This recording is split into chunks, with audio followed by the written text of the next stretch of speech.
आपसे एक बात पूछें, आप उत्तर देंगे, हमारा विश्वास करता है। अगर आपको कोई आशीर्वाद देता है, बुजुर्ग लोग जब आशीर्वाद देते हैं तो कहते हैं 100 साल जियो, बोलते हैं कि नहीं बोलते? भगवान की कृपा हो जाए, आप 100 साल जियो, भगवान की करुणा हो जाए, भगवान आपकी आयु बढ़ाए, खूब जियो, 100 साल तक खूब राज करो, बाबा की कृपा बने। अब मान लो आशीर्वाद देने वाले ने आशीर्वाद दिया, आशीर्वाद देने वाले ने आशीर्वाद दिया कि आप 100 साल जियो, और मान लो कोई आशीर्वाद तुमको दे और के 65 साल जियो, 70 साल जियो, 35 साल जियो, 40 साल जियो, आपको वो आशीर्वाद अच्छा लगेगा क्या? अरे बोलो तो जम के, नहीं लगेगा। आशीर्वाद कोई दे रहा है और वो कह रहा है कि 100 साल जियो, तो उसके मुख से सुनने में तुमको अच्छा लगेगा। आशीर्वाद कोई दे रहा है और आपने उसके मुंह से सुना कि 100 साल जियो, तो आपको सुनने में अच्छा लगेगा। पर यदि कोई कहे कि आप 65 साल जियो, 70 साल जियो, 35 साल जियो, 40 साल जियो, तो आपको सुनने में अच्छा नहीं लगेगा। शिव महापुराण की कथा कहती है, आधा अधूरा सुनना अपने को अच्छा नहीं लगता। उसी तरह शिव महापुराण की कथा कहती है कि जब भी भोलेनाथ के पास में जाना, शिव महापुराण की कथा में जाना, या शंकर जी के शिवालय में, देवालय में एक लोटा जल समर्पित करने के लिए जाना, शिव महापुराण की कथा कहती है कभी अधूरे मत जाना। जैसे राम मंदिर में नारियल को फोड़ा जाता है, भगवान कृष्ण के यहाँ नारियल को फोड़ा जाता है, जैसे गणेश जी के मंदिर में नारियल को फोड़ा जाता है, जैसे हनुमान जी के मंदिर में नारियल को फोड़ा जाता है, सारे देवताओं के मंदिर में नारियल को फोड़ा जाता है, चढ़ाया जाता है, तोड़ा जाता है। केवल एक शंकर जी का मंदिर ऐसा होता है जहां नारियल को फोड़ा नहीं जाता, पूरा की पूरा देवाधिदेव महादेव को दिया जाता है।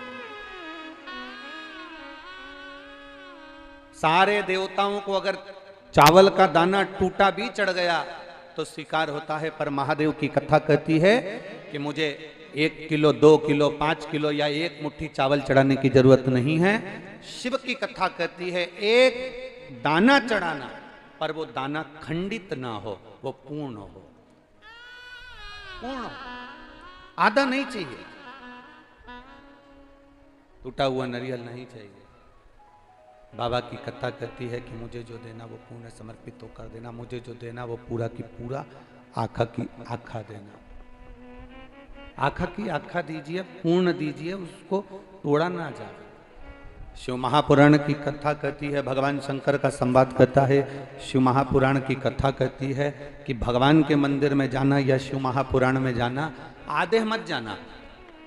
बैठे यहां पर हो, मन घर पर लगा हुआ, बैठे यहां पर हो, ध्यान चप्पल में लगा हुआ, बैठे यहां पर हो, मन कहीं और लगा हुआ हो, ऐसे कथा में जाने से कोई लाभ नहीं। आज आप कथा के विराम दिवस पर आए हो, लाखों की संख्या में यहां पहुंचे हो, जमीन पर जहां जगह मिल जाए, जहां तुम्हें जगह मिल जाए, ब्रज की रज में, भूमि पर, वहां आराम से बैठना। आज विराम दिवस की जब कथा हो, कथा का जब 12 ज्योतिर्लिंग का संवाद पूरा हो जाए, कथा की आरती हो जाए, तब अपने इस पल्लू को उस भूमि पर नमन कर कर देवाधिदेव महादेव से कह कर जाना, बाबा पहली बार मैं इस कथा पंडाल में बैठकर कथा सुन रही हूं, तू ऐसी कृपा करना कि मेरी झोली खुशियों से भरना, मैं फिर कथा के पंडाल में पहुंचूं, ऐसी करुणा। उससे विनय कर कर,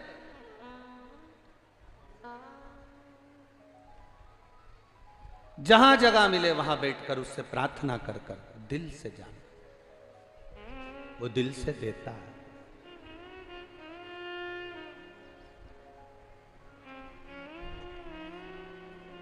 वो देने में कमी नहीं रखता महाराज। उसको पूर्ण समर्पण चाहिए, अधूरा समर्पण मेरे बाबा को नहीं चाहिए। आपका आधा मन यहां लगा, आधा मन कहीं लगा, तो वो बाबा को स्वीकार नहीं। कि तेरी कृपा बिना ना हिले बाबा को पूर्ण समर्पण आपका, आपकी पूर्ण भक्ति, पूर्ण विश्वास, पूर्ण दृढ़ता, पूर्ण भरोसा मेरे महादेव को चाहिए। आधा भरोसा नहीं, आधी दृढ़ता नहीं, आधा विश्वास नहीं।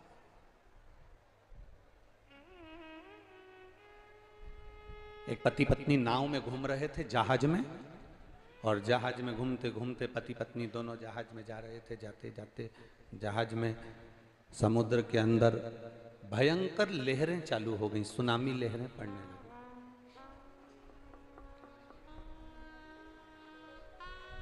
सुनामी लहरें पड़ रही थी। पत्नी ने देखा कि पति ना जाने कहां गया और यहां तो लहर चल रही है, और मैनेजर ने अनाउंस कर दिया है, पायलट ने अनाउंस कर दिया है, जहाज चलाने वाले उस नाविक ने अनाउंस कर दिया है कि ये जहाज आधे घंटे के अंदर डूबने वाला है। जिसको बचना हो वो बचे। लोग जहाज में जो ट्यूब पड़े थे उन ट्यूब को फेंक फेंक कर जाने लगे, छोटी छोटी नौकाएं पकड़ कर जाने लगे। जो तैरना जानता था वो कूद कर जाने लगे। मैनेजर बार बार अनाउंस कर रहा है कि ये जहाज डूबने वाला है। पत्नी अपने पति को ढूंढती ढूंढती पहुंची तो ऊपर जहाज पर जाकर देखा तो पति खड़ा था, सुनामी लहरों का आनंद ले रहा था, सुनामी लहरों का सुख ले रहा था। पत्नी ने अपने पति से कहा, सुनो, जहाज चलाने वाले उस मैनेजर ने कह दिया है, पायलट ने कह दिया है कि यह जहाज डूबने वाला है। सब अपने अपने बीवी बच्चों को बचा रहे हैं, सब अपने अपने परिवार को बचा रहे हैं। चलो आप भी हमें बचाइए, चलो आप भी हमें बचाओ। पति लहरों का आनंद ले रहा था। उसने अपनी पत्नी की बात का स्मरण नहीं करा, उसने अपनी पत्नी की बात को नहीं सुना। वो तो बस केवल सुनामी लहरों का सुख ले रहा है, सुनामी लहरों का आनंद ले रहा है।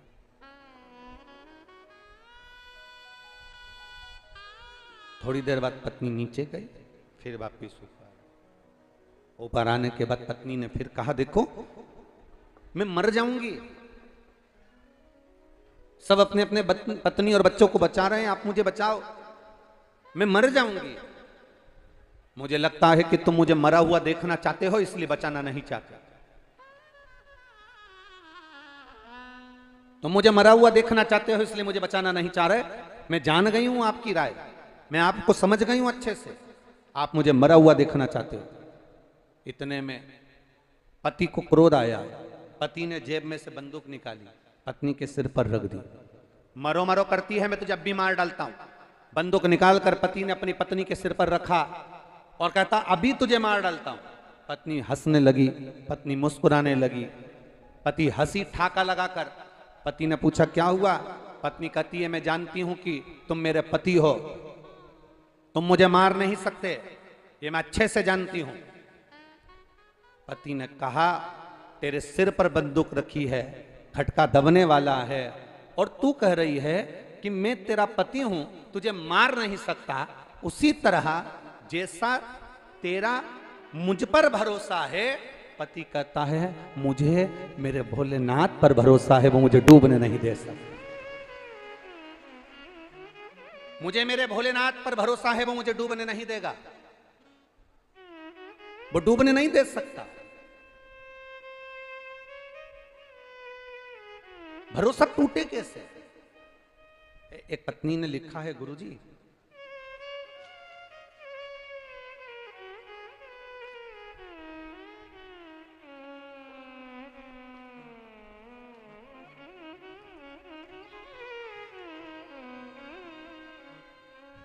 मेरा नाम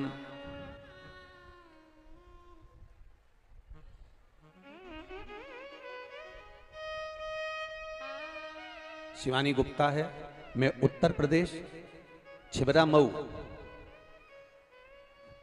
जिला कन्नौज की रहने वाली हूं। कहीं बैठी हैं? कहीं बैठी हो तो हाथ हिला सकती हैं। मेरा नाम शिवानी गुप्ता है। मैं उत्तर प्रदेश छिबरा मऊ, जिला कन्नौज की रहने वाली हूं। मेरे पति का नाम सचिन है। कहीं बैठी हो तो हाथ हिला सकते हैं। कहीं बैठी हो तो अपना हाथ हिला सकते हैं। मेरे पति का नाम सचिन है गुरुजी। आप भी एलईडीओं पर इस पत्र को पढ़ सकते हैं और आस्था चैनल पर भी इस पत्र को आप पढ़ सकते हैं। मेरे पति का नाम सचिन है गुरुजी। मेरे बाबा का मैं क्या वर्णन करूं गुरुजी। मेरे पति के मुंह में एक छाला हो गया। मैंने डॉक्टर को दिखाया तो डॉक्टर ने जांच के लिए कहा। जांच कराने के लिए लखनऊ गई तो जांच में कैंसर निकला। जब जांच में कैंसर निकला फिर हमारी दीदी ने कहा कि तू परेशान मत हो, डॉक्टर का इलाज करवाती रहे और साथ में पशुपतिनाथ का व्रत करना शुरू कर। मैंने मेरी बहन से पशुपतिनाथ के व्रत का वर्णन सुना। 1 लोटा जल और बेलपत्र चढ़ाना शुरू करा। गुरुजी, मैंने अपने पति की शिवजी से चढ़ी हुई एक बेलपत्र लाकर अपने पति को देना प्रारंभ करा। पति को बेलपत्र देती, खिलाती, वो बेलपत्र खाते। फिर मैंने आगरा में डॉक्टर को दिखाया तो डॉक्टर ने कहा इनका ऑपरेशन करना बहुत जरूरी है। कैंसर और फैले उससे अच्छा है कि इसका ऑपरेशन कराओ। हमने ऑपरेशन की हां भर दी। गुरुदेव, जब ऑपरेशन की हां भरी तो उनके मुख में से 18 गठाने निकाली गई। आप इस पत्र में पढ़ेंगे तो आप देखेंगे कि उनके मुख में से 18 गठाने निकाली गई। और 18 गठान निकालने के बाद शिव की कृपा किसको कहते हैं बाबा, वो देखिए। लखनऊ में जांच में कैंसर था, दिल्ली में जांच में कैंसर था और आगरा में जब गठाने निकाली गई उन गठानों को मुंबई भेजा गया और वहां जांच कर कर जब गठाने आई तो उस गठान में से कैंसर समाप्त हो चुका था। ये शिव कृपा, ये शंकर की करुणा। दोनों फोटो लगाए गए हैं, एक जिसमें गांठें निकाली गई हैं कैंसर की और दूसरा गांठ निकलने के बाद जब कैंसर नहीं निकला तब दूसरा फोटो आप लोग एलईडी पर और अपने अपने टीवी स्क्रीन पर देख रहे हैं। शिव तत्व की प्राप्ति औघड़ी है शंकर। आपको लग सकता है कि क्या शंकर भगवान की बेलपत्र चढ़ी हुई खाने से क्या रोग की समाप्ति हो सकती है, बेलपत्र खाने से क्या शिवजी पे चढ़ा हुआ जल पीने से क्या दुख का निवारण हो सकता है, शंकर भगवान पे चढ़े हुए जल को पीने से क्या हमारा दुख समाप्त हो सकता है, शिवजी पे चढ़ी हुई एक बेलपत्र का फल क्या हमको जीवन का आनंद दे सकता है। मेरी जीजियों, थोड़ा कष्ट परमात्मा जरूर देता है। उस कष्ट के समय पर, उस कष्ट की घड़ी में, उस कष्ट के समय पर आप घबराना नहीं। थोड़ा दुख देगा। कपड़े धोने वाले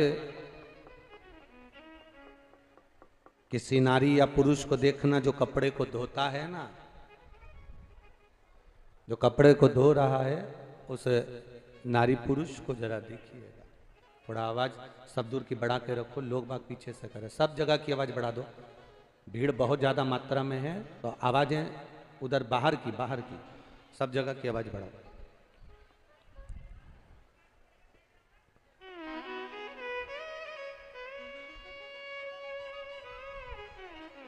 कपड़ा धोने वाला कपड़ा धोता है, उसमें कास्टिक डालता है, सर्फ डालता है। कास्टिक डालेगा, सर्फ डालेगा, उसको धोएगा, कूटेगा, रगड़ेगा, पीटेगा।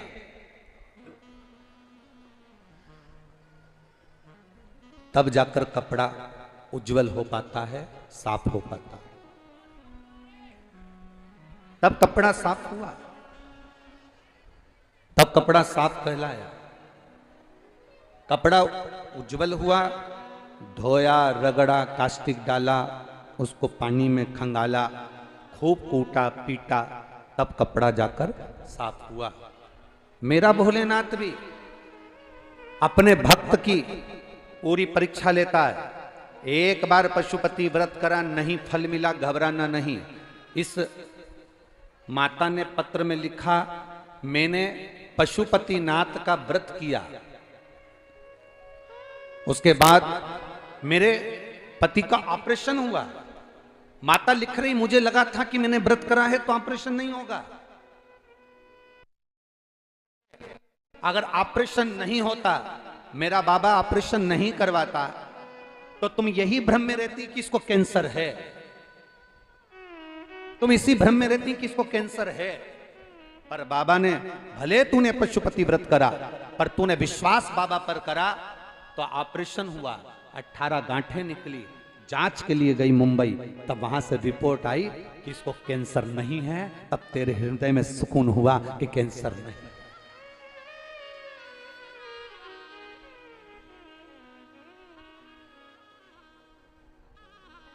हम में दोष होने के बाद भी हमारा परमात्मा यदि हमारा साथ दे रहा है, हमें बहुत पाप कर्म होने के बाद भी अगर वो साथ दे रहा है, तो उसमें उसका धन्यवाद देना चाहिए। एक पत्र और है, देखिए उस पत्र में क्या लिखा। मेरा नाम धर्मवती है, मैं फरीदाबाद सारन गांव से आई हूं। कहीं बैठी हो तो हाथ हिला सकती हैं, अगर कहीं बैठी हो तो हाथ हिला सकती हैं। मेरा नाम धर्मवती है, मैं फरीदाबाद सारन गांव से आई हूं। 18/2/2023 को मैं सीहोर के कुबेरेश्वर धाम गई थी। वहां से मुझे जो मिला गुरुजी, मैंने जिंदगी में कभी नहीं सोचा था कि क्या कुबेर भंडारी इतनी जल्दी भंडार भर देता है। मेरे छोटे बेटे की एक आंख में रोशनी नहीं थी। एक आंख में जब रोशनी नहीं थी, कहीं बैठी हो तो हाथ हिला सकती हैं, अगर कहीं बैठी हो तो हाथ हिला सकती हैं। कहाँ है? हाँ ठीक है, हाथ हिला दो एक बार ऐसे। श्री शिवाय नमस्ते। वापिस से एक बार हाथ हिला दीजिए। गुरुदेव, मेरे छोटे बेटे की एक आंख में रोशनी नहीं थी, बचपन से ही उसकी आंख की रोशनी नहीं थी। डॉक्टरों ने बोला था इसकी आंख में बचपन से रोशनी नहीं है और ये ऑपरेशन के बाद भी रोशनी नहीं आएगी, क्योंकि इसकी आंख बचपन से ही बेकार है। जब डॉक्टरों ने हाथ टेक दिए, मैं उसे रोज 1 लोटा जल देती और वो सुबह से भगवान देवादिदेव महादेव को चढ़ाकर आता। बाबा का जल आंखों में लगाता। बाबा, तब किसी के कहने पर मैं सीहोर गई, वहां से रुद्राक्ष लाई, उसका पानी गलाती और उस पानी को शिव जी पे चढ़ाती और शंकर भगवान को चढ़ाते चढ़ाते उसकी आंखों में लगाती। गुरुदेव, मैं बाबा का क्या गुणगान करूं गुरुदेव। कभी जिंदगी में भूतो ना भविष्य थे, वो मेरे बाबा ने करा। मेरा लड़का कहता था, मां कभी क्या मेरी सरकारी नौकरी लग सकती है, क्योंकि मेरी एक आंख से तो दिखता भी नहीं, एक आंख मेरी बेकार। पर गुरुदेव, बाबा बाबा है। शिवजी पे चढ़ाया हुआ जल उसकी आंखों में लगाना प्रारंभ करा। सीहोर के रुद्राक्ष को गलाकर पानी चढ़ाती और चढ़ाकर आंखों में लगाती। बाबा ने ऐसी कृपा कर दी गुरुदेव, उसकी आंख की रोशनी धीरे धीरे बढ़ना प्रारंभ हो गई और जो बचपन से आंख गई हुई थी उसकी रोशनी बढ़ी। और बाबा की कृपा से सारी जांचें होने पर मेरे बेटे का सिलेक्शन, जो सोच नहीं सकते कि इसकी आंख नहीं थी, और बाबा की कृपा से इंडियन आर्मी में मेरे बेटे का सिलेक्शन हुआ। मैं बाबा को धन्यवाद देती हूं। बधाई बहन आपको, एक बार दोनों हाथ हिला दीजिए। हर हर महादेव। बैठिए। शंभू की कृपा, ओघड़ दानी की दया ही ऐसी होती।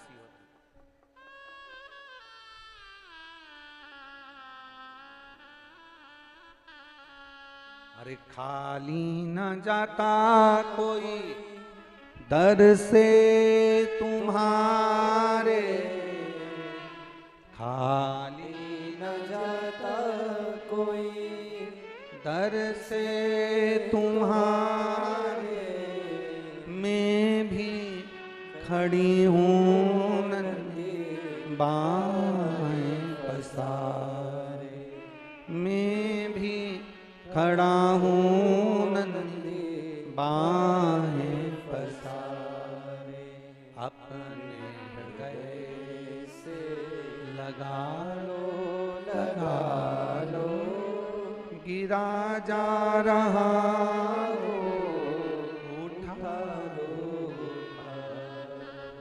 भोले अपने दर से अब तो न टालो, गिरी जा रही हूँ, उठा लो,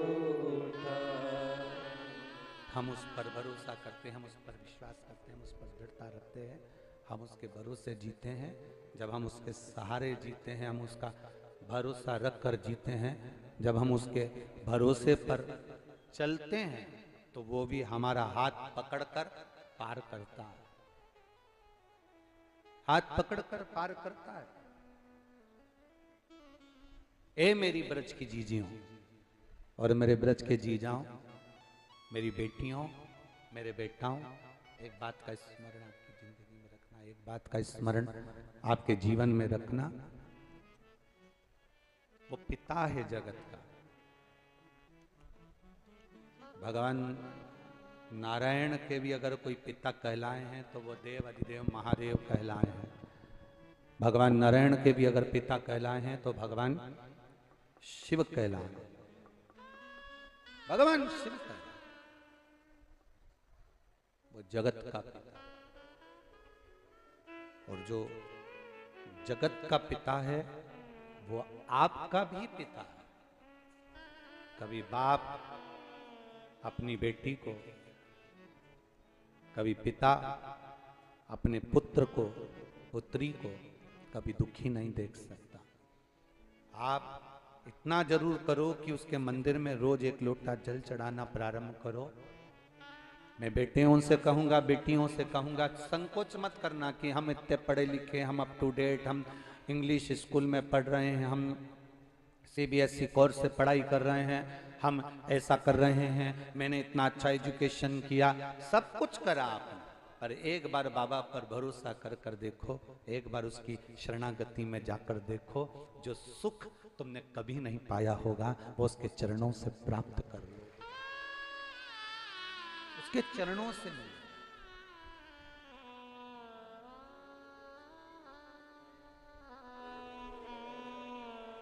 वो साधारण नहीं है मेरा देवाधिदेव महादेव। सुख और आनंद दोनों में अंतर होता है। सुख में और आनंद में अंतर होता है। होटल में जाकर बैठकर अकेले खा लेना सुख है। होटल में जाकर अकेले बैठकर खा लेना सुख है, पर थोड़ा सा भोजन बनाकर ले जाकर पूरे परिवार के साथ बैठकर खा लेना आनंद है। स्वयं खाना सुकृति है, छुड़ाकर खाना विकृति है, और बांट कर खाना ये मेरे भारत देश की संस्कृति है। ये संस्कृति है।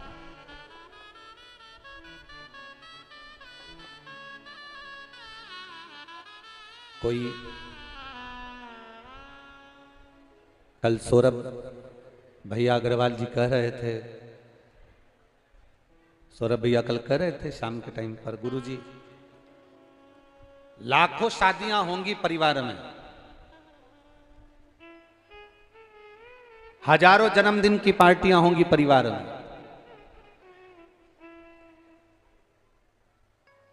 हजारों शादी की सालगिरह मनाई जाती होगी परिवार में,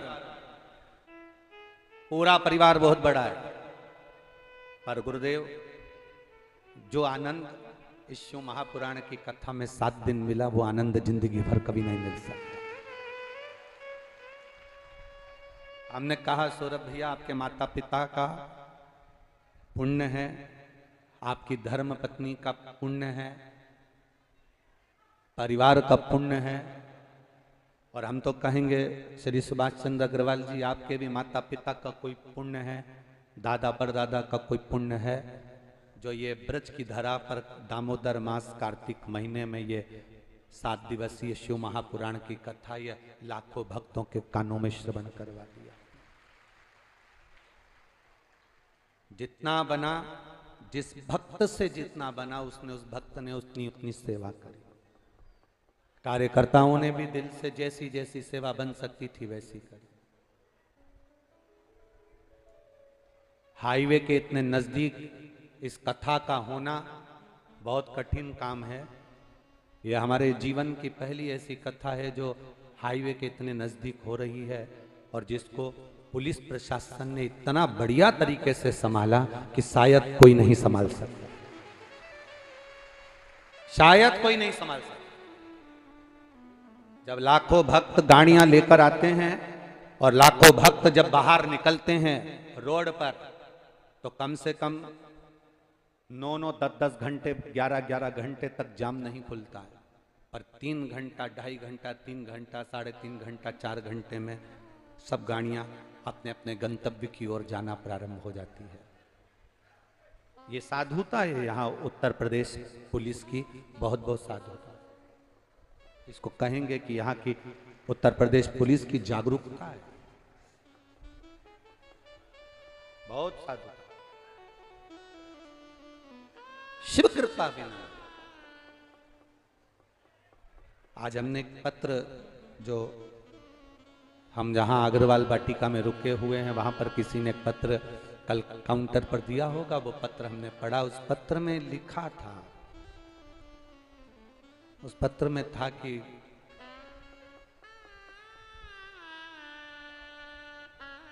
मेरे पोते के दिल में छेद है, वो 9 साल का हुआ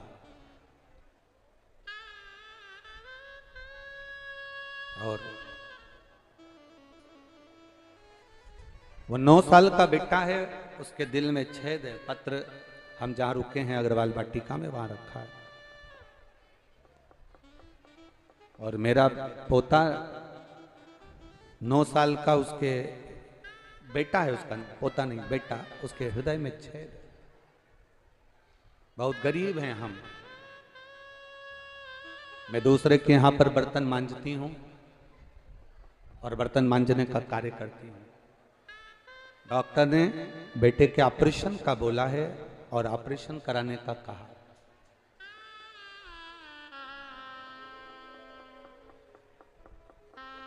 यहीं कहीं मथुरा के आसपास की हैं वो। जब बेटे के ऑपरेशन का कहा, लड़का एक ही है, हृदय में छेद है, ऑपरेशन कराऊं तो कैसे कराऊं, धन भी इतना नहीं। और डॉक्टर कहता है कि ऑपरेशन होने पर इसका क्या होगा हम नहीं कर सकते। कई बार छोटा बच्चा है, कोमा में ना जाए या वेंटिलेटर पर ना पड़ा रहे, उतना धन तुम्हारे पास में नहीं है,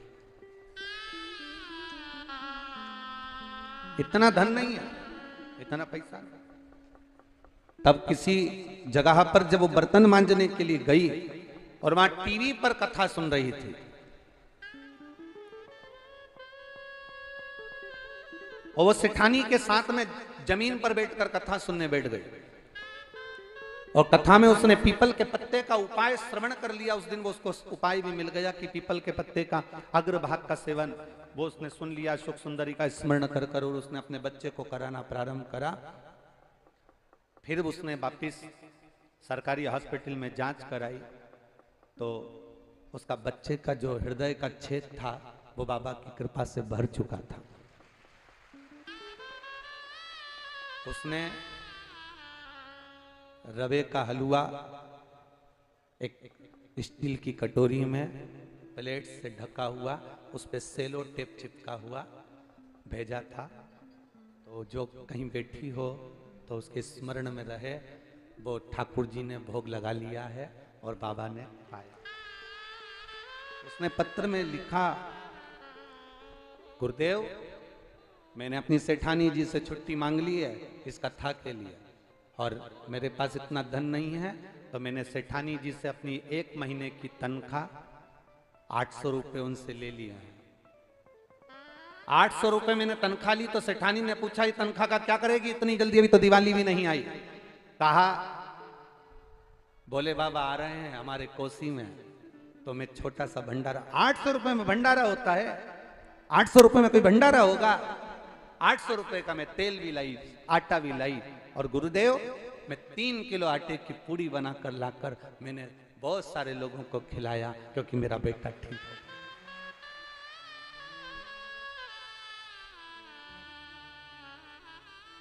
मेरी जीजियों, बहुत करोड़पति बन जाओगे, धन तो बहुत हो जाएगा, पर मन कहां से लाओगे? ये जो मन है ना, ये बड़ी मुश्किल से मिलता है, बड़ी मुश्किल।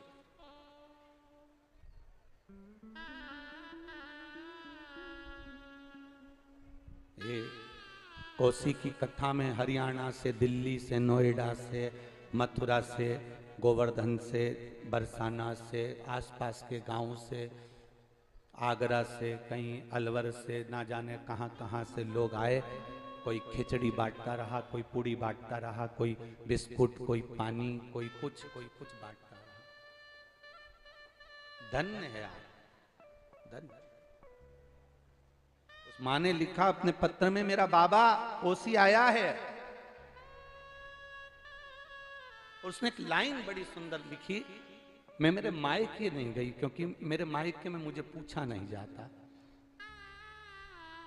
ऐसा लगता है मेरा पिता मेरी कोसी में आया है तो मेरा मायका यही है, मैं मेरे बाबा के मायके जा रहा हूं।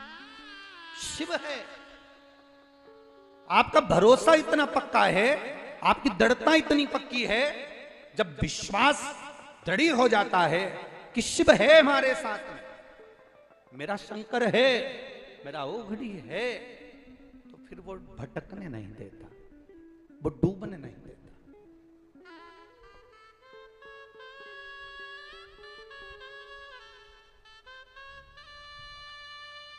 इस पत्र में किसी ने डायरी भेजी है, पूरी डायरी खाली है, पर आगे एक माँ ने लाइन लिखी है।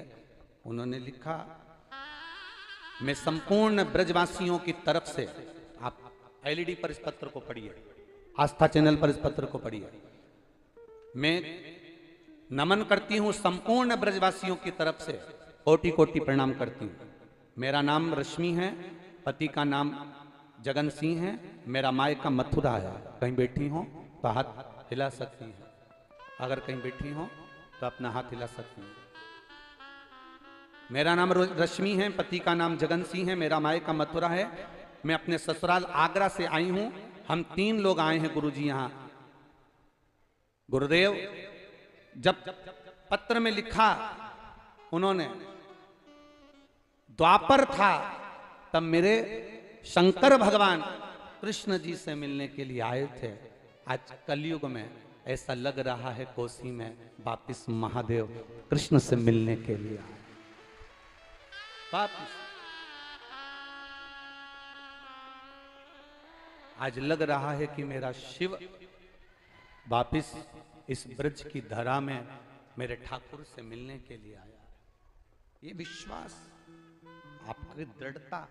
कष्ट आ सकता है जीवन में, जब दुख आए, कष्ट आए, दुकान 4 दिन नहीं चलती, 8 दिन नहीं चलती, तकलीफ आ जाती है, हम ना जाने कहां कहां जाकर भटक जाते हैं। कोई ने कह दिया वहां चले जाओ, वो बाबा भभूति दे देगा तो उससे तुम्हारा काम हो जाएगा। कोई कहेगा वहां चले जाओ, वहां से नारियल मिल जाएगा तो तुम्हारा काम हो जाएगा। कोई कहेगा वहां चले जाओ, वहां से ये लिया ना, एक मौली लिया ना, बांध देना तो काम हो जाएगा। शिव महापुराण की कथा कहती है, दुनिया में अगर जन्म हुआ है, संसार में अगर पैदा हुए हो, तो चाहे सियोर वाला महाराज हो, चाहे दुनिया का कोई महाराज हो, चाहे दुनिया का कोई व्यक्ति हो, उसे अपने कर्म को तो भोगना ही पड़ता है। कर्म गति बड़ी प्रबल है। मेरे राम जी महाराज प्रकट हुए, मेरे राम जी प्रकट हुए, उनके जन्म की तारीख बड़ी सुंदर थी। रामचरितमानस में लिखा, 9वीं तिथि, सुंदर चैत्र महीना, दोपहर 12 बजे मेरे राम जी महाराज का प्राकट्य हुआ। कितना सुंदर मुहूर्त था, कितने सुंदर तिथि थी। उसके बाद भी राम जी महाराज को वन तक जाना पड़ा। जब उनका विवाह हुआ, एक से बढ़कर एक विद्वान दशरथ जी की सभा में बैठे हुए थे, एक से बढ़कर एक विद्वान जनक जी की सभा में बैठे हुए थे। जब जानकी और राम जी का विवाह हुआ, उसके बाद भी माता जानकी को और राम जी को वन वन जाना पड़ा। लिखा हुआ है, उसे कोई टाल नहीं सकता। बस इतना जरूर है, राम जी के जीवन में भी जब तकलीफ आई तो राम जी ने केवल एक काम करा, रामेश्वर धाम की स्थापना कर लंका पर जब चढ़ाई करी तो जीत कर वापिस आए। भगवान कृष्ण के जीवन में अगर तकलीफ आई, 16,108 रानियां थीं, एक भी रानी से जब औलाद नहीं हुई, 16,108 रानियों से गर्भ नहीं ठहरा, संतान नहीं हुई, तब भगवान कृष्ण ने गर्गाचार्य बाबा को बुलाकर भगवान शंकर की पूजन कराई। एक एक रानी के साथ 11-11 दिन तक बैठकर भगवान कृष्ण ने शंकर जी की आराधना करी। तब शिव जी ने आशीर्वाद दिया, एक एक रानी से 11-11 संतान होगी। 10 छोरा 1 छोरी, 1,77,186 भगवान कृष्ण के बच्चे हुए। शिव जी की कृपा से संतान की प्राप्ति हुई। जब कहीं ना कहीं जीवन में इंद्र को तकलीफ हुई, तब शिव की आराधना करी। गरुण वरुण जितने देव हैं संसार के, 33 कोटि देवताओं को निकाल कर देखिए, जिसके जीवन में तकलीफ आई, स्वयं नरसिंह भगवान का अवतार हुआ, स्वयं नरसिंह भगवान प्रकट हुए, क्रोध समाप्त नहीं हुआ। लक्ष्मी जी को देखा, लक्ष्मी जी रो पड़ी, करूं तो करूं क्या। लक्ष्मी जी से देवऋषि नारद ने कहा शिव जी की आराधना करो। लक्ष्मी जी ने शंकर जी की आराधना करी। शिव जी ने आकर पूछा क्या चाहती हो। मेरा पति क्रोध कर रहे हैं, नरसिंह भगवान बन गए, सबको फाड़ रहे हैं, सब तोड़ रहे हैं, कुछ कृपा कर दो, मेरे पति का क्रोध समाप्त कर दो। सब भगवान शंकर ने सरम्भेश्वर अवतार धारण करा, नरसिंह भगवान को अपने पंजों में उठा लिया और पंख से उड़ते उड़ते बद्रिकाश्रम की अलखनंदा नदी में डाल दिया। तब जाकर नरसिंह भगवान का क्रोध समाप्त हुआ। लक्ष्मी जी को कष्ट लगा तो उन्हें शिव की आराधना करी। एक बार स्वयं भगवान कृष्ण के जीवन में जब तकलीफ आई तो शिव की आराधना करी। जब राधा स्वयं राधा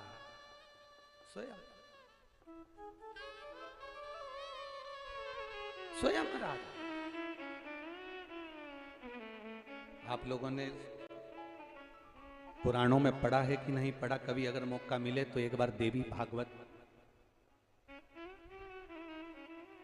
स्कंद पुराण, ब्रह्म वैवर्त पुराण,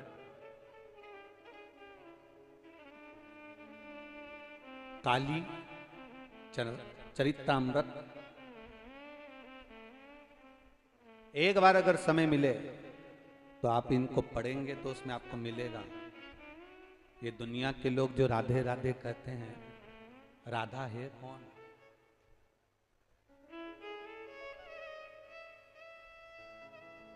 है कौन राधा। काली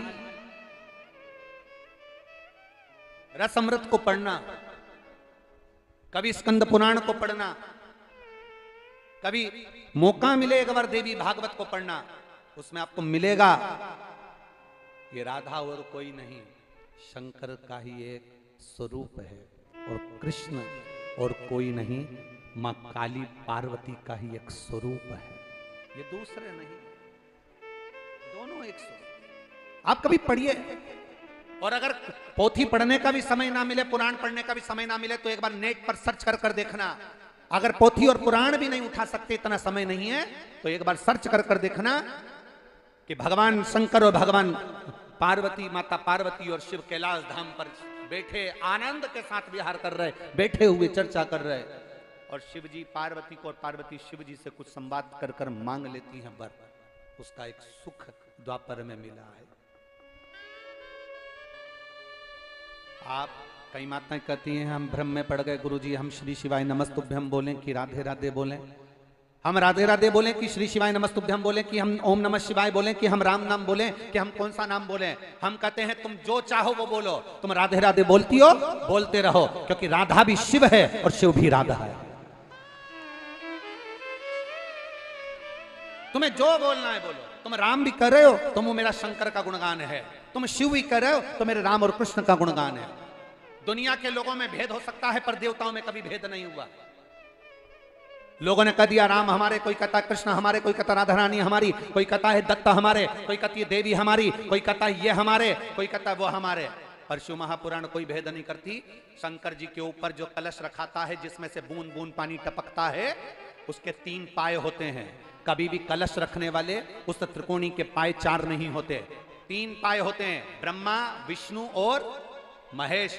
उसके ऊपर एक कलश रखा हुआ है और वो कलश में से एक एक बूंद पानी नीचे गिर रहा है। ये ब्रह्मा, ये विष्णु, ये महेश, एक एक बूंद पानी नीचे गिर रहा है। मतलब ये बता रहे हैं कि हम तीनों एक हैं, हम में कोई भेद नहीं है। ये 3 ब्रह्मा, विष्णु, महेश ये बता रहे हैं कि हम में कोई भेद नहीं, हम तीनों एक हैं। ये दुनिया की दृष्टि में भेद है, पर हम में भेद नहीं है। तकलीफ आएगी, कष्ट आएगा, दुख आएगा, पर घबराना नहीं, कहीं इधर उधर मत भटकना। बहुत सारे मिलेंगे महाराज, कोई कहेगा हमारे पास आ जाओ, कोई कहेगा हमारे पास आ जाओ, कोई कहेगा हमारे पास आ जाओ, हम ये कर देंगे, हम वो पूजन करेंगे, हम ये दे देंगे, हम वो दे देंगे। ना ना ना ना, आपका दुख, आपको खांसी चली है तो आपको खांसना है, आपको छींक आई तो आपको छींकना है, आपका सिर दवा दुखा तो दवा आपको खाना है। उसी तरह दुख यदि जिंदगी में आपको आया है तो शंकर जी के मंदिर भी आपको जाना है, तो वो दुख काट दे, वो स्वयं काटे।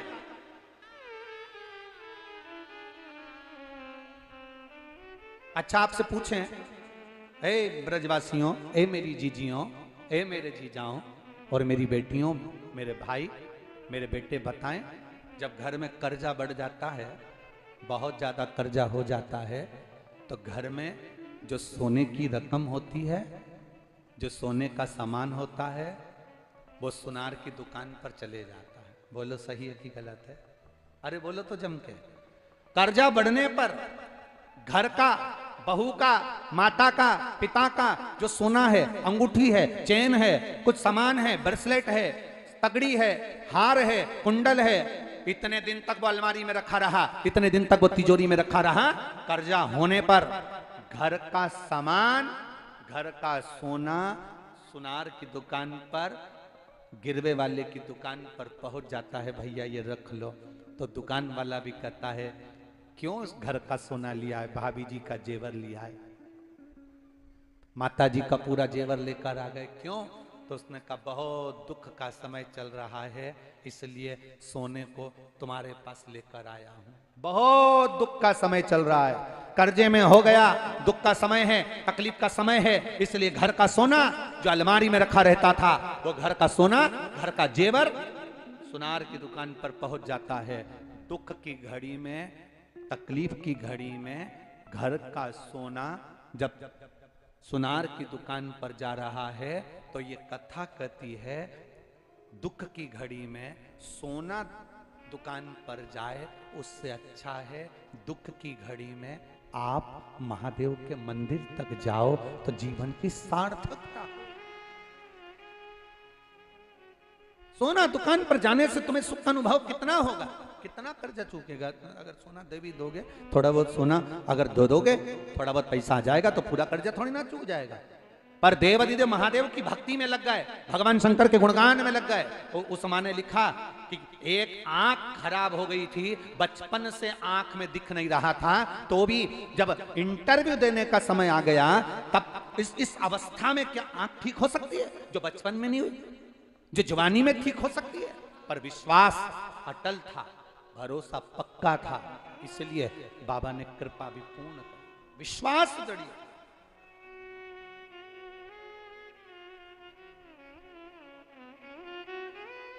भरोसा पक्का था, उसने साथ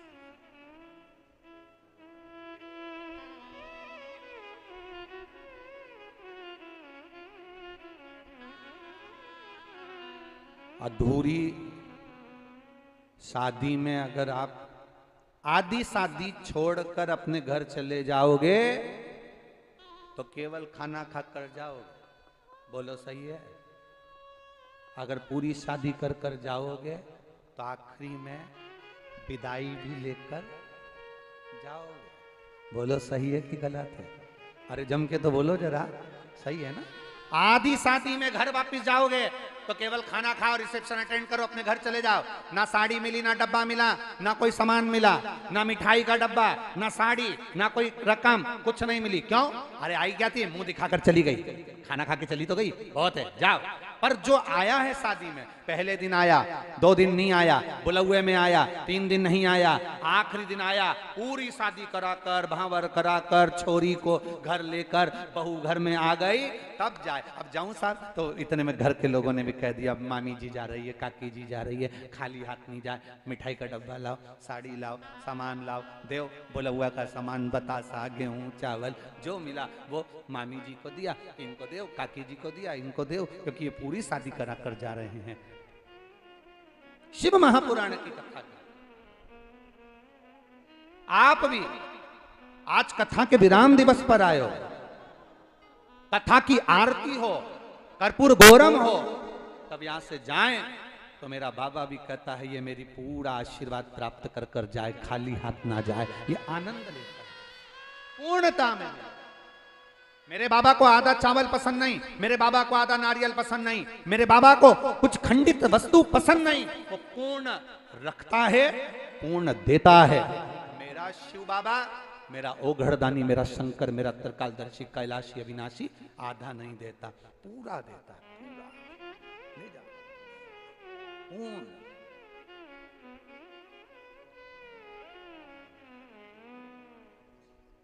मेरे बाबा दया करना, मैं तेरे भरोसे भोले बाबा दया करना, मैं तेरे भरोसे ना घर के भरोसे हूँ, ना परिवार के भरोसे हूँ, ना घर के भरोसे हूँ, ना परिवार के भरोसे हूँ। मेरे बाबा दया करना, मैं तेरे भरोसे भोले बाबा दया करना, मैं तेरे भरोसे। हम भरोसा उस पर रखें, जब भरोसा रखेंगे तो खाली नहीं छोड़ेगा।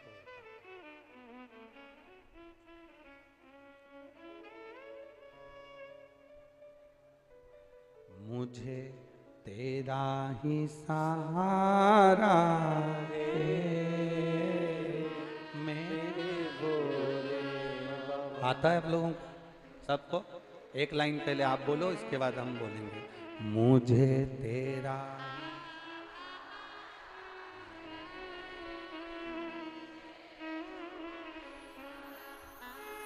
कब से खड़ी हूँ झोली पसार, क्यों न सुने तू मेरी पुकार। बोलो एक बार।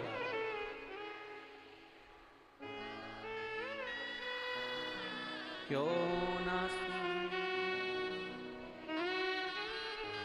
मुझे तेरा ही सहारा है, मेरे भोले बाबा, मुझे तेरा ही सहारा है, मेरे भोले। मेरा चैनल वालों से निवेदन है, बाहर के भी सारे पंडाल, रोड, सब जगह का कवर कर कर सबको दिखाएं बड़े भाव से। कब से खड़े हैं झोली पसार, क्यों न सुने तू मेरी पुकार। ओ कब से खड़े हैं झोली पसार, क्यों न सुने तू मेरी पुकार। मुझे तेरा ही सहारा है, मेरे भोले बाबा, मुझे तेरा ही सहारा है, मेरे भोले बाबा। मैंने तुम्हें ही पुकारा है, मेरे भोले बाबा, मैंने तुम्हें ही पुकारा है, मेरे भोले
कब से खड़े हैं झोली पसार, क्यों न सुने तो मेरी पुकार। कब से खड़े हैं झोली पसार, क्यों न सुने तो मेरी पुकार।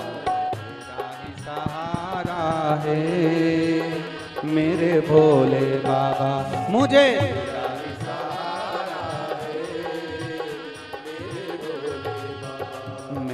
तुम्हें ही पुकारा है मेरे भोले बाबा। मैंने तुम्हें ही पुकारा है मेरे भोले बाबा।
कब जमाने का हम लेके आए, जिंदगी से हारे कब जमाने का हम लेके आए। तू बता जहाँ में लोग अपने हुए क्यों पराए। तू बता जहाँ में लोग अपने हुए क्यों पराए। दुनिया में तेरे सिवा दुनिया में कोई न हमारा है मेरे भोले बाबा। कोई न हमारा है मेरे भोले बाबा। कब से खड़े हैं झोली पसार, क्यों न सुने तो मेरी पुकार।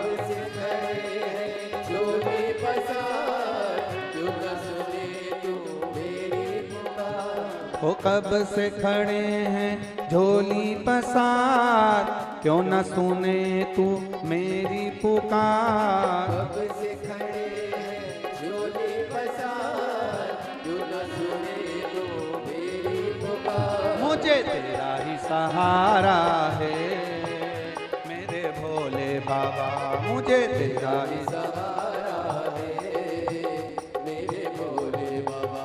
मैंने पुकारा है मेरे भोले बाबा।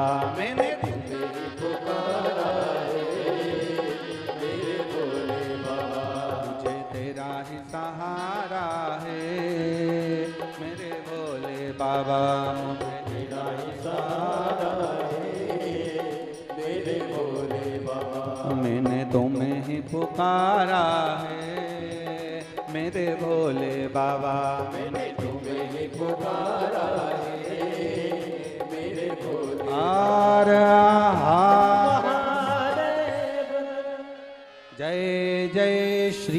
राधे। अपने स्थान पर बैठकर भगवान देवाधिदेव महादेव से अपने मन की बात, आज विराम दिवस है, बड़े दिल से बाबा से कहें, जहां जगह मिले वहां बैठकर बोलें।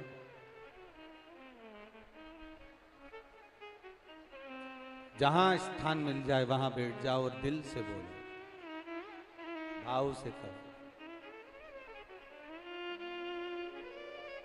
चाहे कार्यकर्ता भी खड़े हों तो उनसे भी निवेदन है, 2 मिनट बैठकर आप बाबा से प्रार्थना जरूर।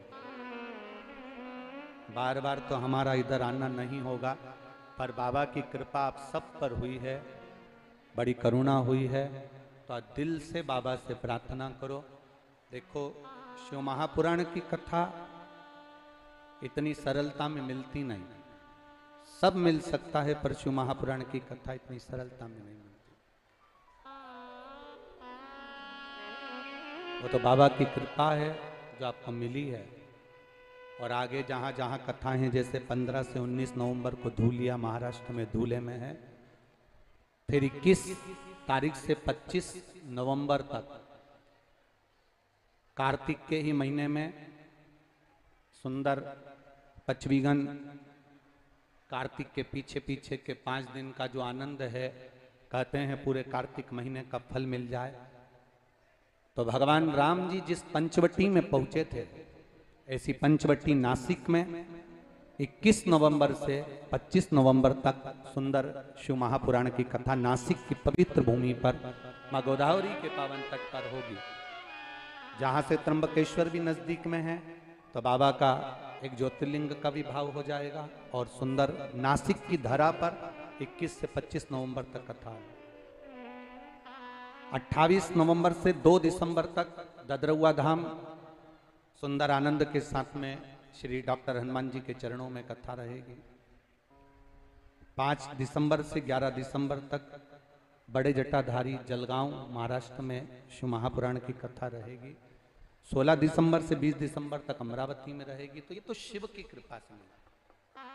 आज कोसी वालों को ये कथा मिली बाबा की कृपा से। दिल से प्रार्थना करो, जहां जगह मिल जाए वहां बैठ, और सब साथ में बोलना। बाबा से प्रार्थना दिल से करना, भाव से निवेदन करना।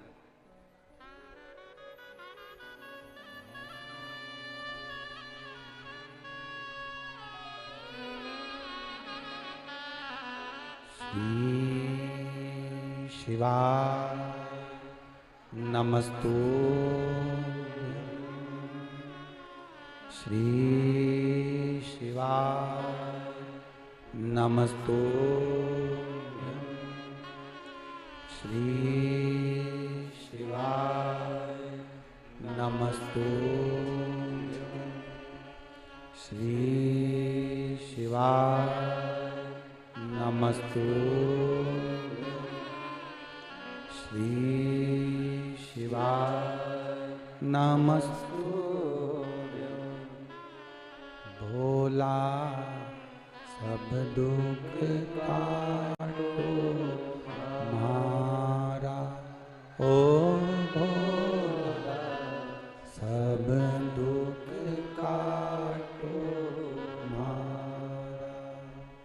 शिव शंकर जपो तेरी माला, भोले बाबा जपो तेरी माला, भोला सब दुख काटो मारा, ओ भोला सब दुख काटो मारा। वेश है मंगलकारी। हम सुख को अपना बनाना चाहते हैं। इस सुख हमारा बन जाए, सुख हमारा हो जाए।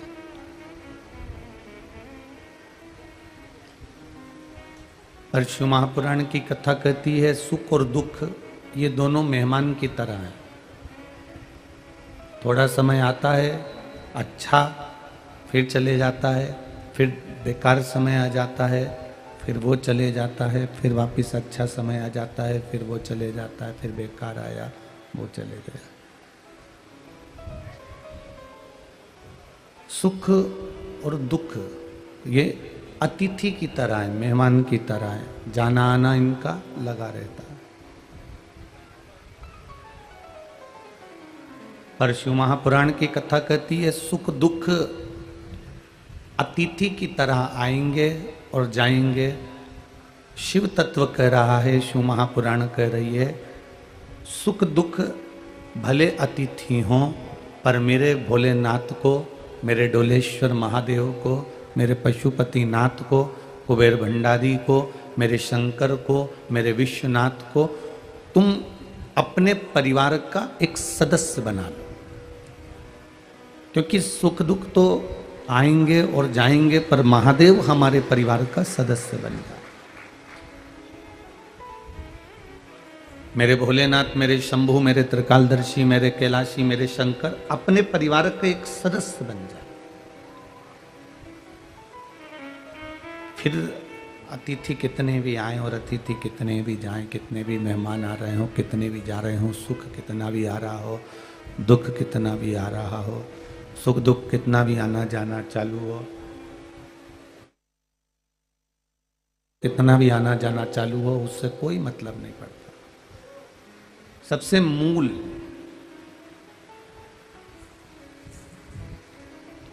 सबसे महत्वपूर्ण हमारा शिव का हमारे परिवार का एक सदस्य बन जाना।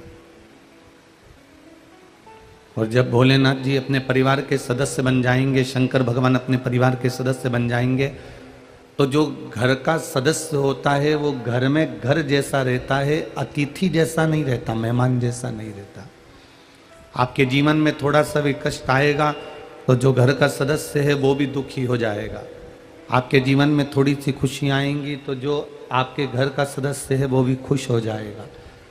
तो हमारे जीवन में जो दुख आएगा या तकलीफ आएगी या कष्ट आएगा तो हमारा देवाधिदेव महादेव हमारे सामने आकर खड़ा हो जाएगा और उस दुख को रोकने का प्रयास करेगा। जब परिवार का सदस्य स्वयं शिव बन गए, परिवार के सदस्य स्वयं शंकर बन गए, तो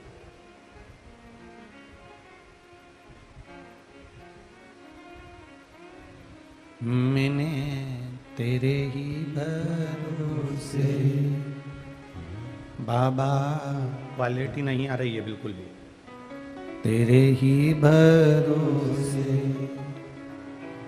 हवा बिच उड़ती जावांगी, बाबा डोर हटो छड़ीला में कटी जावांगी, भोले मैं तेरी पतंग, शंभू मैं तेरी पतंग। अतिथि में और परिवार के सदस्य में अंतर होता है। अतिथि आया है तो वो केवल रहेगा, खाएगा, पिएगा, रुकेगा, कपड़े बदलेगा, मिलेगा, जुलेगा और चले जाएगा।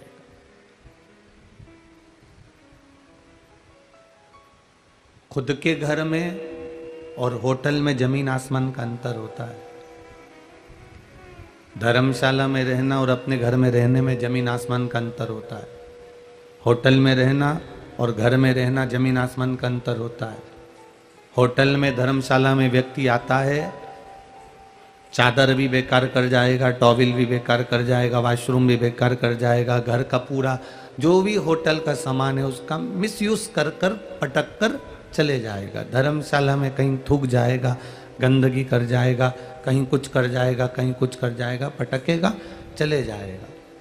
और खुद का यदि घर हो, खुद का अगर कमरा हो, खुद का अगर मकान हो, तो वो गंदगी करेगा क्या? जम के बोलो जरा, नहीं करेगा। स्वयं का अगर घर है, स्वयं का मकान है, स्वयं की भूमि है, स्वयं की प्रॉपर्टी है, स्वयं की जगह है, तो वो उसको संभालने का प्रयास करेगा, तो उसको संभालेगा।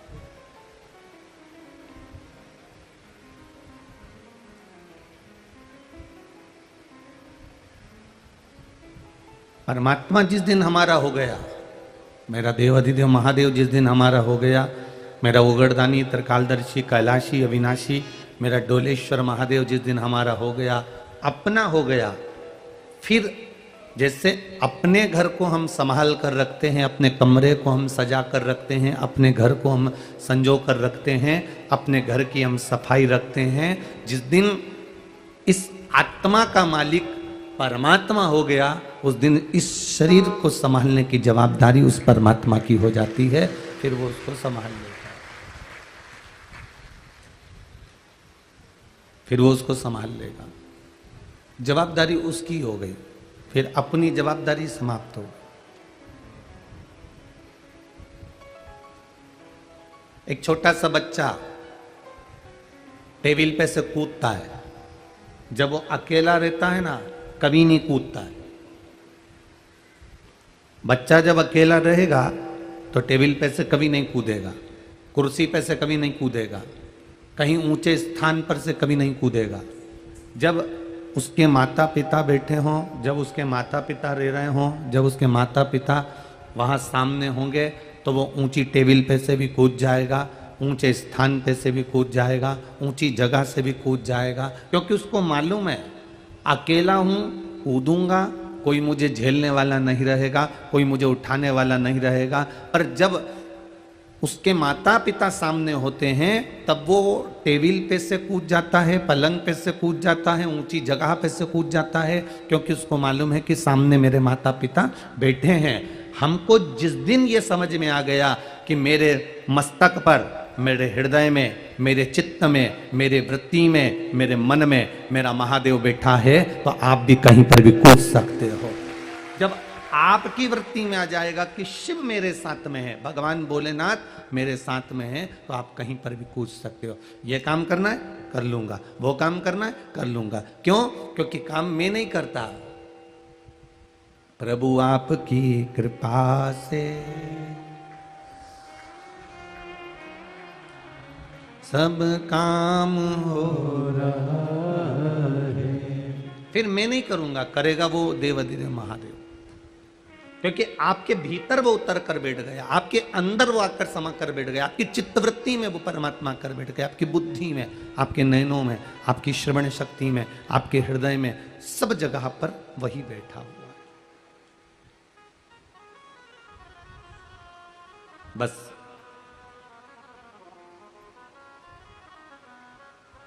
जितना समय मिले उतना भगवान का भजन करो, जितना समय मिले उतना मंत्र जाप करो, जितना समय मिले उतना भगवान का कीर्तन करो। कम बोलो पर काम का बोलो।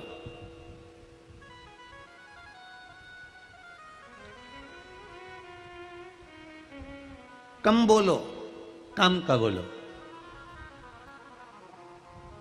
नेपाल से लोग इंडिया जाते हैं और इंडिया से लोग नेपाल आते हैं। अब इनका खुद का मोबाइल तो काम करता नहीं है, बोलो रे जी हाँ, करता है क्या? नहीं करता। खुद का मोबाइल तो काम करता नहीं है, तो कहाँ जाते हैं वो? एसटीडी पीसीओ पर जाते हैं। बोलो बोलो, सही है कि गलत है?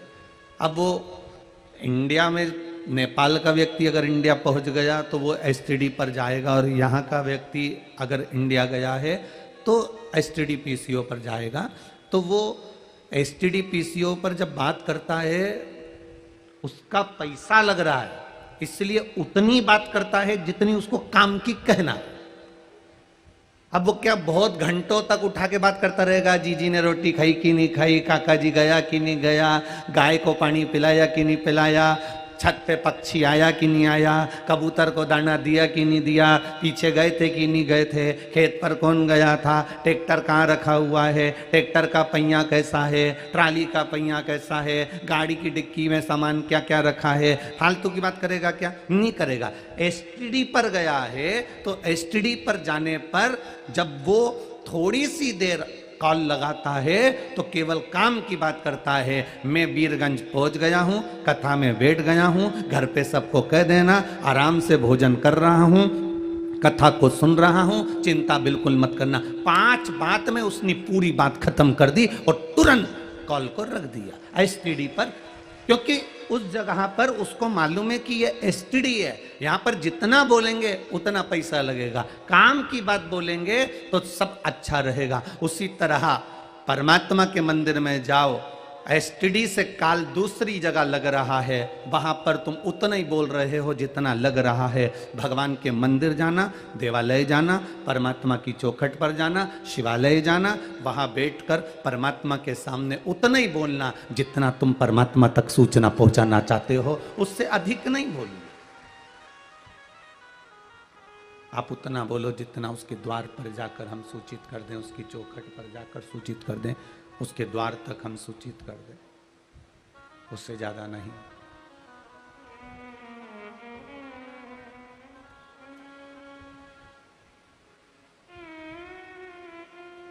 अभी आ रहे थे तो अच्छा, रोज कोई ना कोई, जितने भी खेतान परिवार के छोरे हैं ना, ये रोज बदल बदल के आते हैं। पहले दिन एक आया, दूसरे दिन दो आया, तीसरे दिन तीन आया। तो भगवान से यही कृपा बनी रहे खेतान परिवार पर कि ऐसी कथा जैसे 7 दिन की है, ऐसी 2-4 महीने की हो और इनका वंश ऐसी बढ़ता रहे। छोरे हो ना के एक एक कथाओं का रस्तत्व। आज फिर वो बदल गया। आज वो काठमांडू से एक बालक आया था, क्या था, निखिल, हाँ वो बालक आया। अब उसने एक प्रश्न किया, गुरुजी मेरी मम्मी आपकी कथा सुनती हैं और उन मम्मी की एक बेस्ट फ्रेंड है, वो भी कथा सुनती है। ठीक है, हमने कहा भगवान की कृपा है। तो मेरे स्वप्न में गुरुजी शिवलिंग और भगवान शंकर तांडव करते हुए बहुत दिखते हैं। तो हमने उनसे कहा, देखो बाबू, भगवान शिव अगर तांडव करते दिखें तो ये समझ लो कि कहीं ना कहीं आपको क्रोध जागेगा या कुछ अपने मुख से कहीं निकल जाए। पर शिवलिंग का जिसको स्वप्न में दर्शन होता है तो समझ लो कि उसकी कोई नई राह खुलने वाली होती है और कोई नया काम होने वाला होता है। ये स्वप्न में अगर शिवलिंग दिख रहा है तो अब उस बालक ने कहा, गुरुजी मैंने सपना देखा था, उसके बाद 15 दिन हो गए, अभी तक तो कोई राह नहीं खुली। अब बच्चे भी बड़े एबले और वो भी खेतान परिवार के। तो उन्होंने कहा अभी तक राह नहीं खुली। हमने उस बच्चे के लिए एक बात कहना चाहिए, पर कहते कहते कहते कहते कथा स्थल पर पहुंच गए तो हम बोल नहीं पाए। भगवान कब राह खोलता है? अब एक बात याद रखना, वो बालक अगर कथा सुन रहा हो तो ध्यान में रखना, और आप भी सुन रहे हो तो ध्यान रखना। पहले एक घड़ी चलती थी, इतनी बड़ी गोल कलर की, टेबल पे रखी रहती थी, उसको अलार्म घड़ी कहते थे। किस किसने देखी है? सबने देखी है अलार्म घड़ी। उसमें चाबी भर दी जाती थी पीछे से, और पीछे से चाबी भर देते थे, उसमें चाबी भरने के बाद उसमें समय डाल देते थे, और वो घड़ी उस समय पर, जो समय उस घड़ी में डाला जाता था, उस समय पर वो घड़ी जम के बोलो बज जाती थी। अब जिस समय पर तुम घड़ी की चाबी भर रहे हो उस समय घड़ी बजती है क्या? घड़ी की चाबी भरते समय घड़ी नहीं बजती। घड़ी में चाबी भरते समय घड़ी नहीं बजेगी, पर वो घड़ी की आदत है, जो समय तुमने घड़ी में डाला कि इतनी बजे बजना है, वो घड़ी बाद में उस समय पर बज जाती है जो समय आपको चाहिए था। उसी तरह हम आज स्वप्न देखते हैं, स्वप्न में शिवलिंग देखते हैं, हम आज शंकर जी के मंदिर जाते हैं, हम आज भगवान शंकर पर एक लोटा जल चढ़ाते हैं, हम आज भगवान शंकर को बेलपत्र चढ़ाते हैं। भले हमारा काम आज नहीं हो रहा, पर घड़ी कभी ना कभी तो बजेगी। तुम शंकर के मंदिर गए हो तो कभी ना कभी तो उसका फल मिलेगा। तुम शिव जी के मंदिर गए हो तो उसका फल कभी ना कभी जरूर मिलेगा। तुम भगवान शंकर की चौखट पर गए हो तो उसका फल तुम्हें जरूर कभी ना कभी मिलेगा। तुम भगवान के द्वार गए हो तो उसका फल तुम्हें जरूर मिलेगा। तुमने अगर शिव महापुराण की कथा को पंडाल में बैठकर श्रवण किया है, टीवी पर सुना, मोबाइल पर सुना, उसका फल कभी ना कभी जरूर मिलेगा। आपका और हमारा मिलन तो कभी हुआ नहीं। एक पत्र आया, देखिए,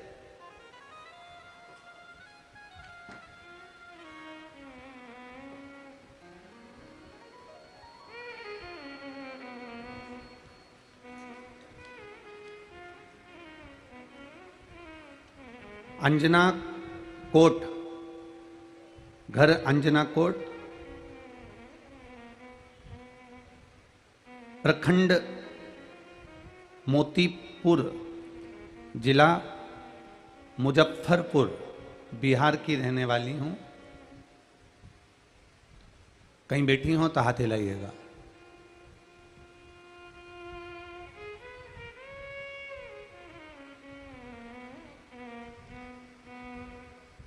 अनामिका कुमारी, मुजफ्फरपुर से आई हूं। घर अंजना कोट, मोतीपुर, मुजफ्फरपुर। मोबाइल नंबर ये है। कहीं बैठी हो तो हाथ हिलाए। कहीं बैठी हैं? आप ही हैं? हाथ हिलाइएगा। ऐसे कर दीजिए। श्री शिवाय नमस्तुभ्यम। गुरुजी, मेरी शादी को 10 साल हो गए थे, पर संतान का सुख नहीं था। सारे डॉक्टरों से इलाज करवाया, दूर दूर तक हम इलाज करवाने के लिए गए, पर संतान का सुख नहीं हुआ। हमारे परिचित ने कहा कि टीवी पर कथा आती है, केवल टीवी के सामने बैठकर आस्था चैनल पर कथा सुनना और बाबा से प्रार्थना करना। सियोर वाला महाराज कुछ कुछ बता देता है कभी कभी।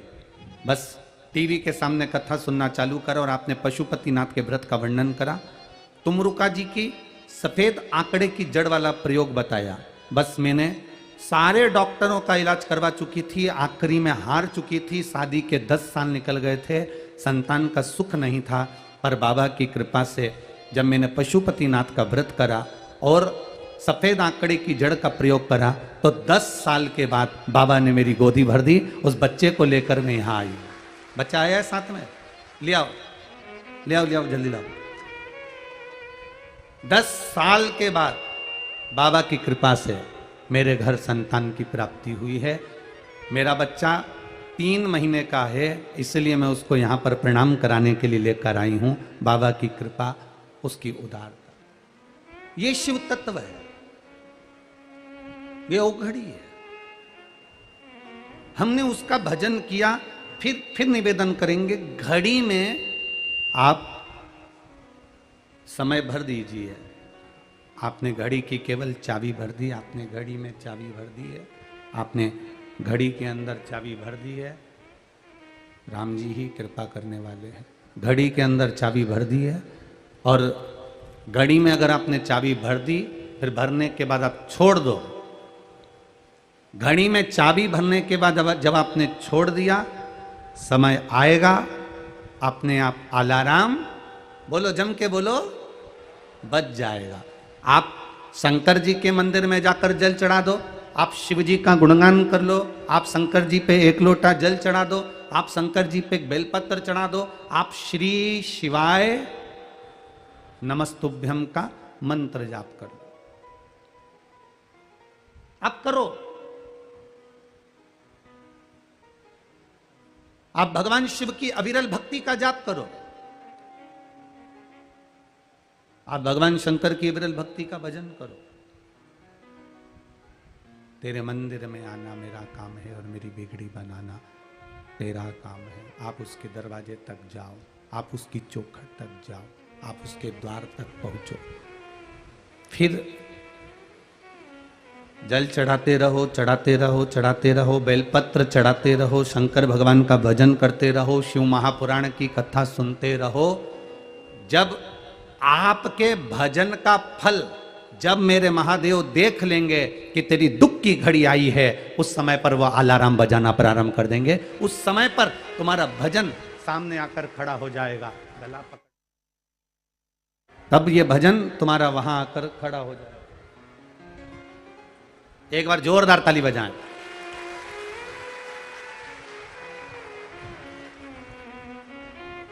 बोल काशी विश्वनाथ भगवान की, डोलेश्वर महादेव की, कुबरेश्वर महादेव की।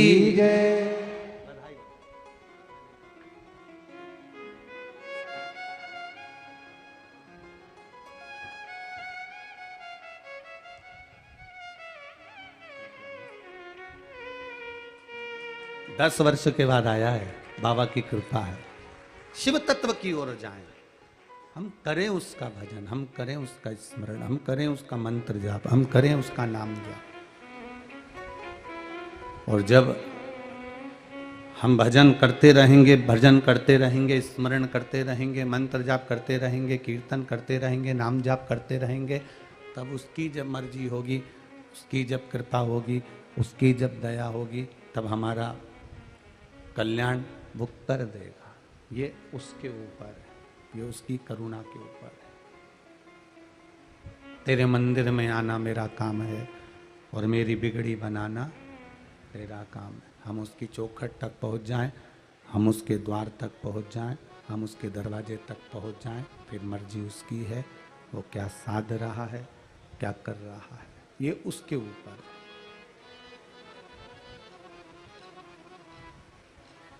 मत बुरे कर्म कर बंदे, वरना पछताएगा, भगवान की आंखों से तू बच नहीं पाएगा, तू बच नहीं पाएगा। अरे ओ अज्ञानी मत कर नादानी, अरे ओ अज्ञानी मत कर नादानी, तेरे कर्म का फल भी तू ही पाएगा, जैसा किया तूने तेरे आगे आएगा। मत बुरे कर्म कर बंदे, वरना पछताएगा, भगवान की आंखों से तू बच नहीं पाएगा, तू बच नहीं पाएगा। हम अपना कर्म किए जाएं, हम अपना भजन किए जाएं, हम अपना मंत्र जाप किए जाएं, हम अपना श्री शिवाय नमस्तुभ्यम किए जाएं, हम अपना पंचाक्षर मंत्र नमः शिवाय जपे जाएं, हम अपना षडाक्षर मंत्र ओम नमः शिवाय जपे जाएं। जब उसको कृपा करना होगी तब वो कृपा अपने आप कर देगा, और ऐसी कृपा करेगा कि हाथ पकड़कर भव से पार उतार देगा। इससे बढ़कर सुख और कोई चाहिए नहीं।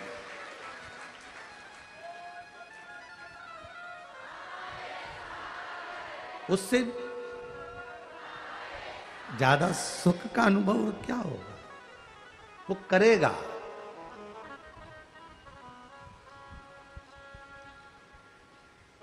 कम बोलो, काम का बोलो। कैसा बोलो? काम का बोलो। मंदिर में जाओ, सत्संग में जाओ। कल कथा में अपन सुन रहे थे, सती मैया कथा में बैठकर अपने ही शरीर का सोच रही थी कि इससे तो मैं जल के भस्म हो जाऊं तो अच्छा। भस्म हुई कि नहीं हुई? आप में से कई लोग ऐसे भी होते हैं, दूर से आए होंगे, जगह बैठने की नहीं मिली होगी, खड़े होंगे तो अपने मन में सोच रहे हैं काय को आ गया, परेशान हो गया, धूप में खड़ा हूं, गर्मी इतनी तेज पड़ रही है, बहुत परेशान हो गया। अब कथा में खड़े होकर तुम भगवान का भजन करने आए हो कि अपने आप को कोसने आए हो? यदि आप खड़े होकर यहां अपने आप को कोस रहे हो तो फिर तैयारी कर लेना कि जिंदगी भर कोसने को ही प्राप्त होगा। आप अच्छा सोचो। पंडाल में पहुंचने से पहले, कथा में पहुंचने से पहले भगवान को धन्यवाद देना कि बड़ी कृपा करी सरकार, आपने बड़ी कृपा करी मेरे भोलेनाथ, हमारे पास में कथा करवा दी। कहाँ सीहोर कथा सुनने जाते, कहाँ दूर दूर कथा सुनने जाते, खेतान परिवार ने यहाँ बुला लिया और हम लोग कथा सुनने यहाँ बैठ गए। ये प्रभु कृपा है। ये एक बहन ने पत्र लिखा है, यहीं की है।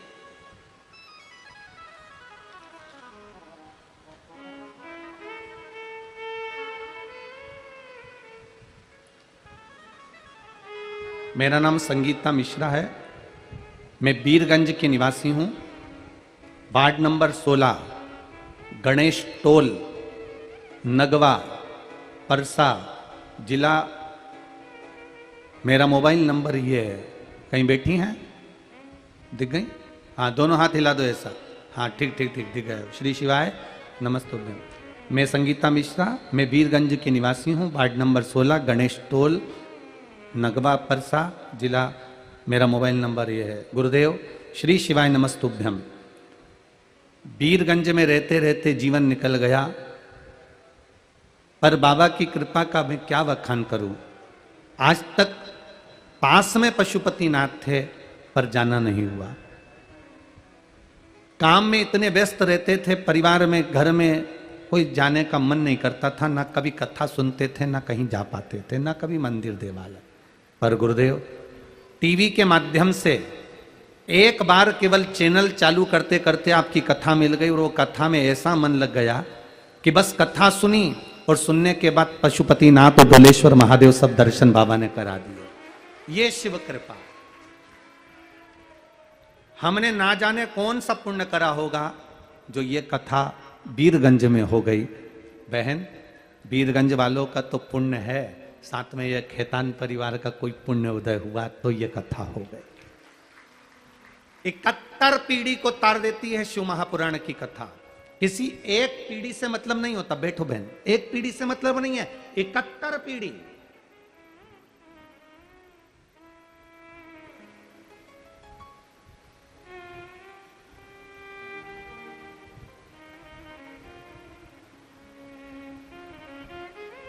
कोई अधोगति में मर गया, अचानक मर गया, अटैक में मर गया, चलता फिरता मर गया, गर्भ में मर गया, अधोगति में मर गया। बहुत अभिलाषा उसके मन में थी, मैं ये भी करूंगा, मैं वो भी करूंगा, मैं ये कर दूंगा, मैं वो कर दूंगा। इतनी अभिलाषा लेकर व्यक्ति के जब प्राण छूट जाते हैं, तब ये जीवात्मा ऊपर जब जाती है तो परमात्मा से विनय करती है कि मेरी मुक्ति का कोई यत्न करो। क्योंकि जो बहुत फैलाया होता है, बहुत कुछ करना है उसको जिंदगी में, तो वो खाना भी नहीं खा पाता, पानी भी नहीं पी पाता, बस अपनी लगन में काम करता रहता है। मैं ये कर लूं, मैं वो कर लूं, मैं ये कर दूंगा, मैं वो कर दूंगा। फैला हुआ है, और एकदम मृत्यु ने जकड़ लिया, एकदम काल ने जकड़ लिया, और उसके प्राण छूट गए, वो मर गया। मरने के बाद वो जीवात्मा, गरुड़ पुराण कर रही है, वो जीवात्मा उस परमात्मा से कहती है, अपने पूर्वजों से, अपने पितरों से कहती है कि मेरी मुक्ति, मैं भटकता रहा, ये भी करना है, वो भी करना है, मेरा चित्त एक जगह स्थिर नहीं हो पाया, अब मेरी मुक्ति का यत्न करो। तब पूर्वज भी कहते हैं, भगवान वैकुंठ अधिपति भी कहते हैं, जिस दिन कैलाश अधिपति कृपा कर देंगे और तेरे कुल में कभी जीवन में एक बार शिव महापुराण की कथा हो गई तो तेरी मुक्ति सहज हो गई। तुझे ना पिंड की जरूरत, ना तर्पण की, ना तिलांजलि की, ना किसी चीज की जरूरत है। बस तेरे परिवार का व्यक्ति अगर कभी कथा सुनने भी चले गया, या जीवन में उस कुल में, उस परिवार में 71 पीढ़ी में भी अगर शिव महापुराण की कथा हो गई तो तेरी मुक्ति सहज हो गई। फिर तुझे नहीं भटकेगा, तू कभी जीवन में भटक ही नहीं सकता। सहजता है शिव तक। और मेरी जीजियों, मेरी बहनों और मेरे भाई, मेरी माताएं जब इस कथा को सुनती हैं, उनका गर्भ, किसी किसी नारी का 3 महीने का, कोई 4 महीने का, कोई 5 महीने का, कोई 6 महीने का, कोई 8 महीने का गर्भ किसी का गिर जाता है, कोई कुंवारी अवस्था में मर जाता है। वो नारी जब कथा सुनकर जाती है, वो पुरुष अगर कोई कथा सुनकर जाता है, जिस मार्ग से निकल कर जाता है, जिस गांव में निकल कर जाता है, जिस रास्ते से निकल कर जाता है, उस रास्ते में जितनी माताएं इस नारी का मुख देखती हैं, या जितने पुरुष इस पुरुष का मुख देखते हैं कथा सुनने वाले का, तो शिव पुराण कहती है उनकी भी 71 पीढ़ी में अगर कोई अधोगति में मर गया तो उसका भी कल्याण हो जाता है। ये वो शिव महापुराण की कथा। कोई सहज नहीं है शिव महापुराण की कथा की सहजता में मिल गई। सारी पुराणे सहजता में मिल सकती है, जब तुम चाहो तब करवा सकते हो, जब तुम्हारी मर्जी पड़े तब तुम करवा सकते हो। क्योंकि भागवत कथा के यजमान है राजा परीक्षित, रामचरितमानस के यजमान है राजन काशी नरेश। प्रत्येक पुराण का यजमान कोई ना कोई राजा हुआ है। केवल शिव महापुराण के यजमान केवल देव अधिदेव महादेव और माता पार्वती हैं, इसके सिवा कोई नहीं। यहां 7 दिन तक अगर खेतान परिवार भी पूजन करने बैठ रहा है, 7 दिन तक ये पति पत्नी का जोड़ा भी पूजन करने बैठ रहा है, तो ये शंकर और पार्वती की कृपा से बैठ रहा है, शिव पार्वती के तत्व के रूप में बैठ रहा है। आप अगर कथा सुनने के लिए बैठ रहे हो, आप अगर कथा सुनने के लिए आए हो, चाहे बिहार से आए हो, चाहे नेपाल के हो, जहां के भी आप लोग हो, कथा सुनने के लिए आए हो, तो ये आपको स्वयं शिव ने साधा। एक बंगाल से, कलकत्ता से कोई बहन कथा सुनने के लिए आई, कलकत्ता से, उसने भी अपना वर्णन लिखा।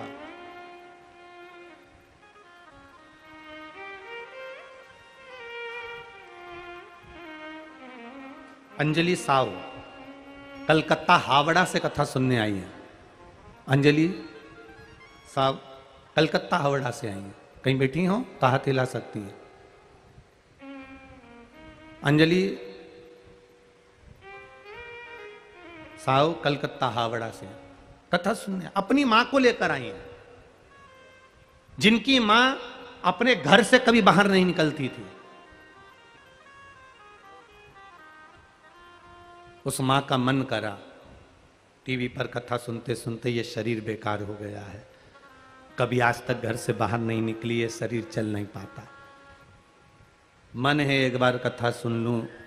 बेटी ने कहा नेपाल में हो रही है, दूसरा देश, अपने देश में कहीं हो तो अपन चल चले। ना ना, फिर मौका मिले ना मिले, तुम चल नहीं पाओगी, चल नहीं सकोगी, सब चलूंगी। और वो अपनी माँ को लेकर यहाँ पहुंच गई कथा सुनने के लिए। माँ भी चलकर आई। ये शिव तत्व है, ये शंकर है, ये उघड़ी है।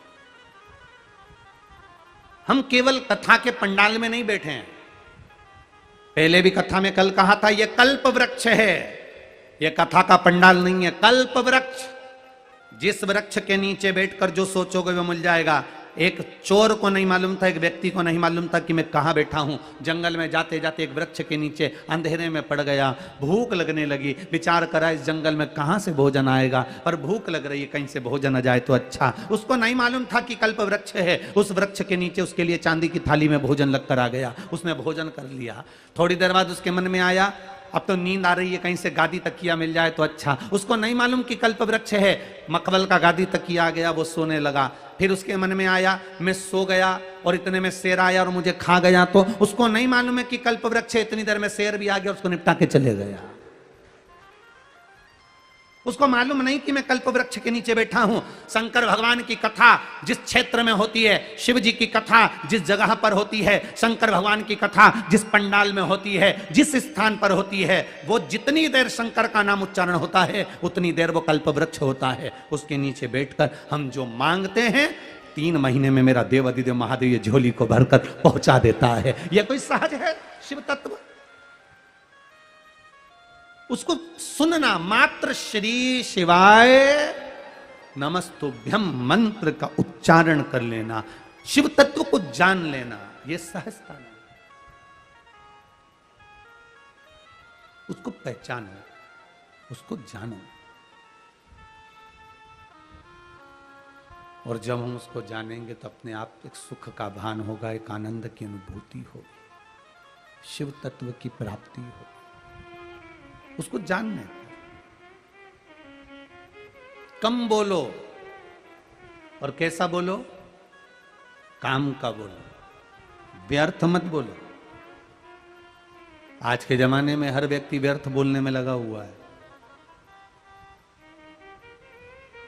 काम की चीज तो बोलता ही नहीं बिल्कुल भी।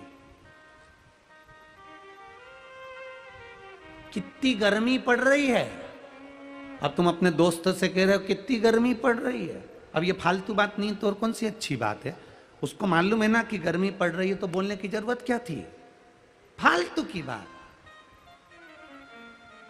फिर बोला आजकल जमाना बड़ा बेकार हो गया, 2000 का नोट फिर बंद हो गया। चिंता एकदम बंद हुआ, ऐसे ही एकदम श्वास बंद हो जाएगी। 2000 का नोट बैंक में पड़ा की पड़ा रह जाएगा और तुम भी शमशान में धरे की धरे रह जाओगे। अचानक फिर कह दिया आजकल जमाना अच्छा नहीं चल रहा। तो कौन सा जमाना अच्छा था वो बताओ ना। राम जी के समय में जमाना अच्छा था क्या? अरे बोलो रे, बोलो जी तुम बोलो, भाई लोग तुम भी बोलो। राम जी के समय में जमाना अच्छा था? राम जी के समय में जमाना अच्छा था? क्या अच्छा था? रावण जैसा था, मंथरा थी, और सीता जी अयोध्या में आ गई तो एक आग लगाने वाली और थी जिसने वापस भेज दिया था। अब क्या अच्छा था? जमाना बड़ा बुरा चल रहा है, तो आज से बुरा तो पहले था। अब के जमाना कब अच्छा था वो बता दो। भगवान कृष्ण के समय पर जमाना अच्छा था? पूतना तृणावत, अघासुर, बकासुर, कंस, ऐसे ऐसे असुर हुए तो कौन सा जमाना अच्छा था? मालूम पड़े सग्गे बुआ के लड़के गालियां दे रहे हैं भगवान कृष्ण को, 100 गाली पूरी होती है तब सुदर्शन चक्र। कौन सा जमाना अच्छा था? जमाना कह रहे हो अच्छा था, उसके पहले भी चले जाओ सतयुग में, हिरण्यकशिपु जैसा राक्षस था, जमाना कौन सा अच्छा था? फिर वही लेकर आ गए, जमाना बड़ा बुरा चल रहा है, पहले से तो अच्छा चल रहा है, बस इतना अंतर है, पहले रावण दिखता था कि ये रावण राक्षस है, पहले कंस दिखता था कि ये कंस राक्षस है, पहले हिरण्यकशिपु दिखता था कि हिरण्यकशिपु राक्षस है। आज के समय में समझ में नहीं आता कि कौन राक्षस है, बस इतना ही अंतर है। जमाना बड़ा बुरा हो गया, व्यर्थ की बात कर रहे हैं लोग, फालतू की। बोलो कम बोलो, कहीं किसी किसी को तो बोलना भी नहीं आता। एक राजा ने अपना महल बनाया, और महल बनाया तो नगर के सबसे पैसे वाले व्यक्ति को, सेठ जी को बुलाया। सेठ जी को बुलाकर कहा, आओ सेठ जी, महल देखो कैसा बना। सेठ जी ने महल देखा, वाह वाह क्या महल बनाया साहब, कितना जोरदार बनाया। महल तो अच्छा है पर दरवाजा छोटा रख दिया। राजा ने कहा, दरवाजे से क्या होना है? नहीं नहीं महाराज, दरवाजा छोटा रख दिया, जब तुम मरोगे तो तुम्हारी अर्थी कैसे निकलेगी? राजा डिप्रेशन में चले गया। राजा को लगा, बताओ मैंने महल बनाया और ये मेरी अर्थी निकल रहा है। राजा ने अपने दूतों को बुलाया, जेल में बंद करो इसको, मेरे नए महल में लोग पूजन करने आ रहे, देखने आ रहे और ये मेरी अर्थी निकाल रहा है, जेल में बंद करो। उसको जेल में बंद कर दिया। थोड़ी देर बाद उसकी पत्नी आ गई। पत्नी ने कहा, महाराज मेरा पति आया था।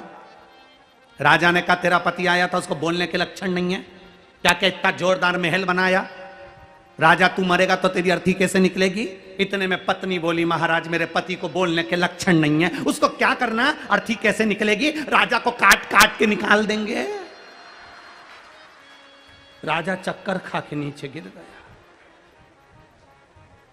राजा ने दूतों को बुलाया, इसको बंद करो, ले जाओ इसको, मेरा बुरा चाहती है, मेरे महल का मुहूर्त और ये मेरे टुकड़े कर रही है, बंद कर दो इसको भी। उसको बंद कर दिया। थोड़ी देर बाद उनका बेटा आ गया। बेटे ने कहा, राजा महाराज मेरे माता पिता आए थे। राजा ने कहा, तेरे पिताजी को बोलने के लक्षण नहीं क्या कि इतना जोरदार महल बनाया, जब राजा तू मरेगा तो तेरी अर्थी कैसे निकलेगी? और तेरी माँ क्या क्या काट काट के निकाल देंगे। इतने में लड़का बोला, महाराज ना तो मेरे पिताजी को बोलना आता है, ना मेरी माँ को बोलना आता है, उनको क्या करना, अर्थी कैसे निकलेगी? राजा को अंदर ही जला देंगे। भीतर राजा ने दूतों को बुलाकर पानी पिलाओ, चक्कर। बोलो पर उतना बोलो जितना बोलो, बोलो जम के, काम का हो। व्यर्थ की बोल रहे हैं लोग, जिनको बोलना ही नहीं आता, जो तुम्हारा अच्छा बोल ही नहीं सकते, उनसे क्यों बुलवाओ तुम कि तुम बोलो। बोल मेरी जीभा हरि हरि, 10-10 भोजन पान करे और राम नाम में मरी मरी। बोल मेरी जीवा, अभी भी नहीं बोली हरि हरि। क्या बोली, हरि की मरी? हाँ ठीक है, हरि। बोल मेरी जीवा हरि हरि। दही बड़ा खाए तो स्वाद बताए, गुलाब जामुन खाए तो स्वाद बताए, और न जाने क्या बता रहे थे कल, वो क्या बता रहे थे? हाँ मोमो, क्या क्या फिर से बोलिए? हाँ मोमोस।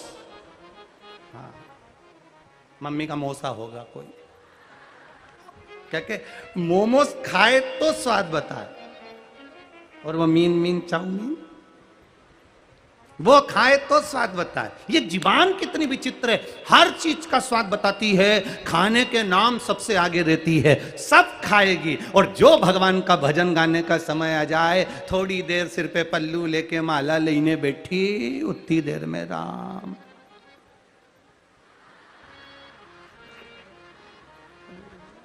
फिर इतने में पड़ोसन ने जगा दिया, उठ, सो रही क्या?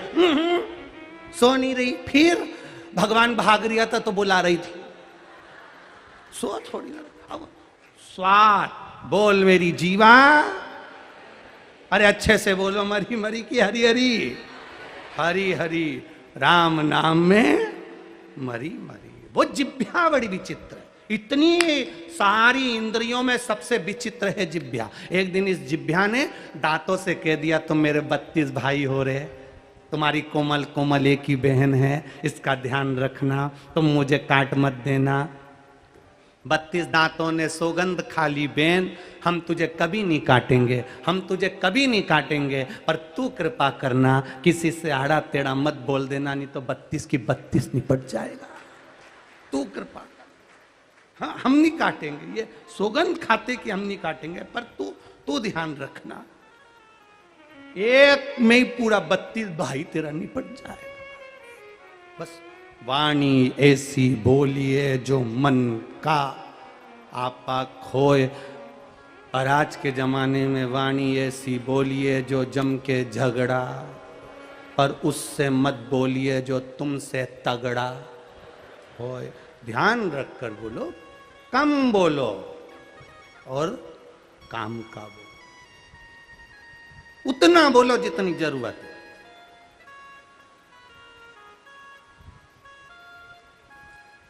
बड़ा विचित्र संसार है, बड़ा विचित्र। समझो, एक बहू निकल कर जा रही थी, कांच का गिलास रखा था, ठोकर लग गई। सास ने चिल्लाकर कहा देखकर नहीं चल सकती है, अंधी हो गई है, अकल नहीं है, यही सीखा अपने माँ बाप के यहां से। बहू ने कह दिया मम्मी गलती हो गई, अब गलती नहीं होगी, प्रणाम करा, बहू चली गई। दूसरे दिन सास निकल के आ रही थी, गिलास में ठोकर लग गई, गिलास फूट गया। अब कौन बोला? बोलो बोलो, तुम बोलो। बहू नहीं बोली, फिर सास बोली यही सीख के आई हो अपने माँ बाप के यहां से, गिलास यहां रखना था, ये गिलास रखने की जगह है, इतना बड़ा घर पड़ा हुआ, गिलास वहां रखना चाहिए कि बीच में रखना चाहिए? मतलब बहू गलती करे तो भी उसकी गलती। समझ गई क्या तुम? फिर नहीं बोलूं कथा, आगे चले। बहू गलती करे तो भी बहू की गलती, और सास गलती करे तो भी। गिलास यहां रखना था, किसने रखा यहां पर? कौन ने रखा? बस। तो समझो कि विचित्र जीवन है। आप किसी से कुछ मत बोलिए, अपनी मस्ती में जितना बोलो कम बोलो, और जितना समय मिले उतनी देर भगवान के भजन में लगे रहो। यही जीवन की सार्थकता है, ये जीवन का आनंद। जितना भजन कर सकते हो उतना करो, जितना करो।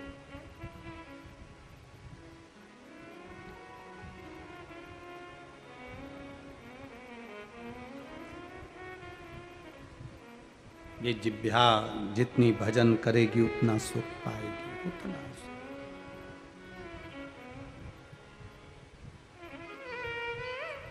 जितने भजन में इसको रमाओगे उतना सुख ये देगी।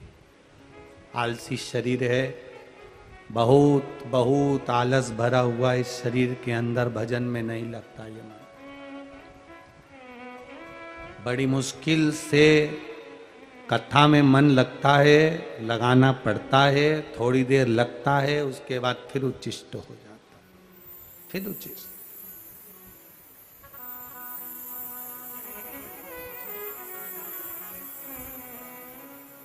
भजन चित्त कर, और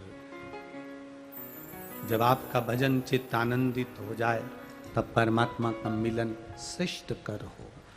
तेरे डमरू की धुन सुन के मैं काशी नगरी आई हूँ, तेरे डमरू की धुन सुन के मैं काशी नगरी आई हूँ, तेरे डमरू की धुन सुन के मैं काशी नगरी आई हूँ, तेरे डमरू की धुन भाव से सुन गाइए। के मैं काशी नगरी आई हूँ, मैं काशी नगरी आई हूँ, मैं काशी नगरी आई हूँ, मैं काशी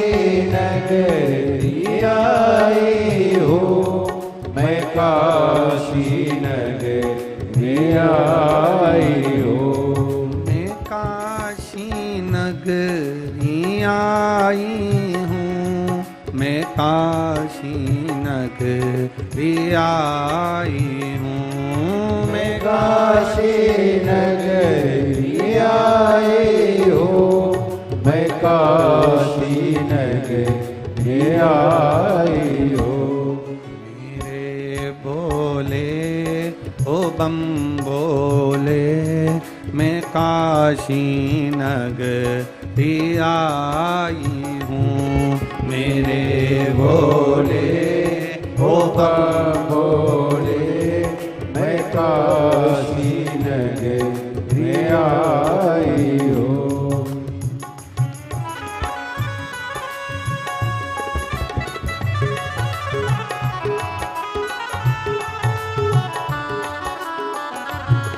राधे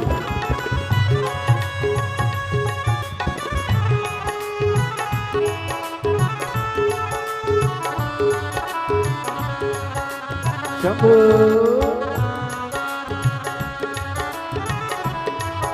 हरि बोल जय हो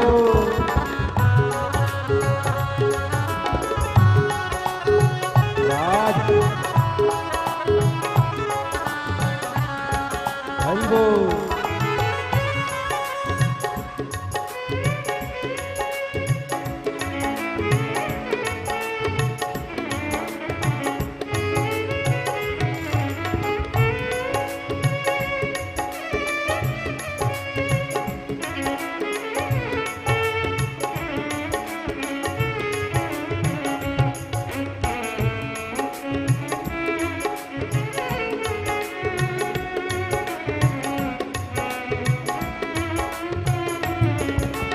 जय हो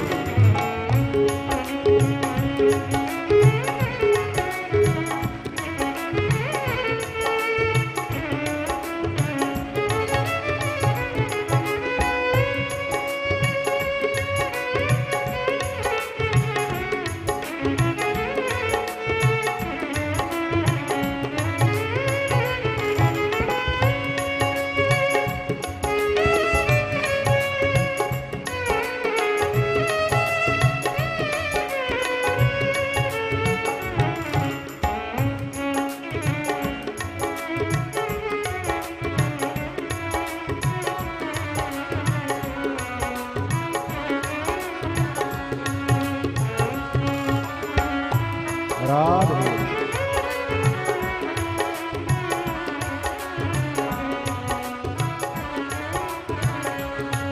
सुना है हमने ओ भोले, तेरी काशी में गंगा है, सुना है हमने ओ भोले, तेरी काशी में गंगा है। सुना है हमने ओ भोले, तेरी काशी में गंगा है, सुना है हमने ओ भोले, तेरी काशी में गंगा है। उसी गंगा में नहाने को मैं काशी नगरी आई हूँ, उसी गंगा में नहाने को मैं काशी नगरी आई हूँ। मेरे भोले ओ बम बोले, मैं काशी नगरी आई हूँ, मेरे भोले ओ बम बोले, मैं काशी नगरी आई हूँ।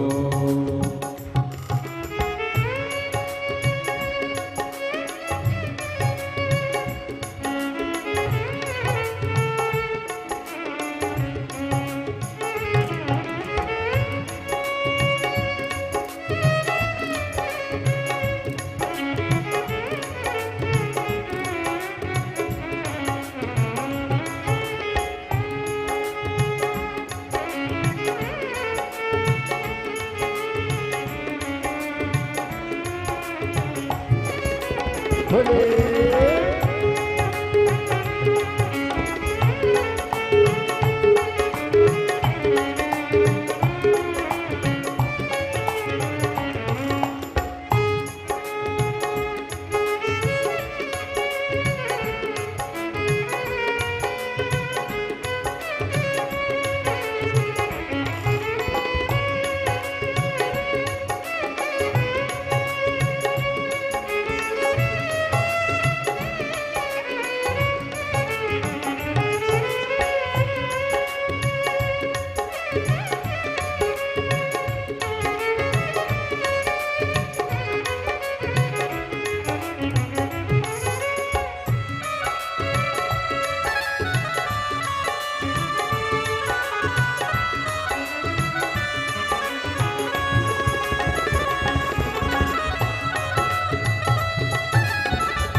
सुना है हमने ओ भोले तेरी काशी में मुक्ति है।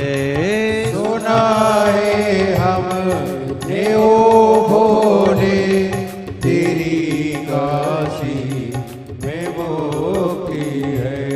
सुना है हमने ओ भोले तेरी काशी में मुक्ति है। सुना है हमने ओ भोले तेरी काशी में मुक्ति है। उसी मुक्ति को पाने को मैं काशी नगरी आई हूँ। उसी मुक्ति को पाने को मैं काशी नगरी आई हूँ। मेरे भोले ओ बम भोले मैं काशी नगरी आई हूँ। मेरे भोले